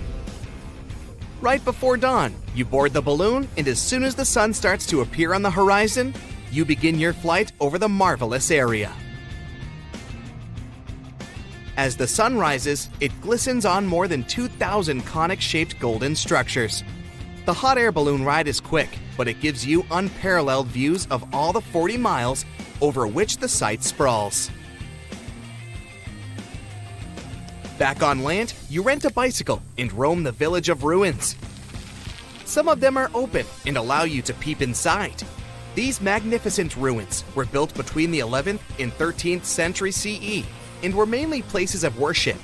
There were originally over 10,000 buildings, but they were gradually deteriorating over time due to earthquakes. Thankfully, the site became a UNESCO World Heritage Site back in 2015 and has since been preserved. Up next, you catch a flight to Cambodia. You take some time to visit Angkor. The world-famous archaeological site nestled deep within the jungle. Good thing you've brought bug spray with you. The city of Angkor was once the capital of the Khmer Empire from the 9th to 15th century. FYI, the word Angkor means capital city in the Khmer language. The city was founded by King Yasovarman I, and it became one of the largest cities in the pre-industrial world. Researchers say nearly 1 million people live there. Until today, Angkor is admired for its stunning architecture. The Khmer style is recognized in the use of huge blocks of sandstone. The towers are believed to have been once decorated with gold. But today, the site is a maze of vine-covered temples. The city was abandoned in 1431 and wasn't rediscovered until the 1840s. Oh, and just so you know, this is also a UNESCO Heritage Site. It became one in 1992. In case you want to brag to your friends about your culturally rich adventures in the future. Now, your trip continues in Egypt. You're here to visit the Karnak Temple in the city of Luxor. You opt for the most unusual way to get to Luxor. That is, a boat ride down the Nile River. Leaving Cairo, you head south until you reach the famous ancient city. Luxor was once the capital of Egypt and a true hub of power and wealth. That is why the Karnak complex is such a great archaeological site. You choose to visit it at night, and still at the entrance, you are struck by the site's beauty. In the evening, artificial lights cast a golden glow on the temple statues and stone columns. The temple is huge and was built mainly around the 18th and 19th centuries BCE. Each Egyptian pharaoh from that period left their own architectural mark on the site. The highlight of this tour is taking a walk through the Avenue of Sphinxes and discovering the Great Hypostyle Hall. This hall is filled with towering pylons and solid sandstone columns, a true wonder. From Egypt, you head down to Jordan. Now, if you like terracotta landscapes, you've come to the right place. The city of Petra is a marvel of the ancient world. Located in Jordan's desert, the city was a commercial hub back in the 4th century BCE. The Nabateans, an Arab Bedouin tribe, lived in the so-called Rose City and thrived for many years, having accumulated a significant amount of wealth. The city was known for its innovative water management system, which made the region inhabitable. And yes, you'll catch a glimpse of its ruins on your tour. The rock-carved gate-like structure Petra is famous for what is called the Pharaoh's Treasury. It stands at the main entrance to the site and is said to have a treasure hidden beneath it. Don't forget to stand right beneath it and take one of those classic pictures for social media. Once Petra has been ticked off the list, you fly to southern Europe. More specifically, to the tip of the Italian boot. You have a day trip scheduled to visit the ruins of Pompeii. Pompeii can be reached by car from the city of Naples. It's home to the eerie yet well-preserved ruins of a city that was once engulfed by lava. When Mount Vesuvius erupted in 79 CE, it left the city of Pompeii completely buried under millions of tons of volcanic ash. The ancient city was first discovered by beneath the volcanic rock in the 16th century, but it was first cleared from debris in the 1870s. Today, you'll be able to walk down the streets of these ancient Roman ruins and imagine what the town looked like in its heyday. Pompeii was a vibrant and rich municipality. The site's ruins revealed that many areas of Pompeii had boasted impressive bakeries, markets, and even houses with balconies, which were a sign of great wealth at the time. And believe it or not, even some artworks survived the eruption. Archaeologists found well-preserved frescoes and murals with mythological creatures. All this indicates that members of the high society lived there. The city even had thermal baths and showers made from luxurious materials. While you're still in Europe, you'll hop over to visit the iconic Stonehenge. It's a perfect day trip if you stay in the city of London, just a short train journey away. Stonehenge dots the Salisbury Plain in Wiltshire, England, and is one of the world's most recognized ancient ruins. More than 5,000 years old, these curious stone rings are some of the oldest stone structures on the planet. Created out of sandstone, they are shrouded in misery. Who built them and why is still largely unknown. Popular theories claim that Stonehenge was used as a great solar calendar, built to help people keep track of days, weeks, and months. Talk about hard work to create a mere calendar, huh? In the final leg of your trip, we'll take you to explore the Southern Americas. In Guatemala, in Central America, you'll find ancient Mayan ruins. The lost city of Tikal is a city made of 3,000 buildings, the remains of the capital of the Mayan Empire. You can compare its importance to such cities as London or New York today. The North Acropolis is Tikal's most ancient complex of monuments. Built solely by human hands in 350 BCE, it served as the resting place of kings and chiefs. Back in the day, the step pyramid temples were painted a beautiful red. Mayans loved that color. Today, of course, you'll only see the limestone. You might wonder what made such a great city turn into ruins. Well, archaeologists have no clue about the cause of Tikal's decline. Until today, this question remains unanswered. Was it a drought? Disease? Maybe we'll never know. Are you in the mood for some Mayan ruins? Chichen Itza is an archaeological site with the best preserved pyramids on Earth. Located in Mexico's Yucatan state, this Mayan city is well over 1,500 years old. At its peak, it was home to 35,000 people. The site covers 1.9 square miles and has many ruins spread throughout it. The highlight is El Castilla, a tremendous step temple, rising 80 feet above the ground. Its most peculiar feature is that it has 91 steps on each of its 4 sides, including the upper platform, which makes for 365 steps, the same as the number of days in the solar year. Phew, what an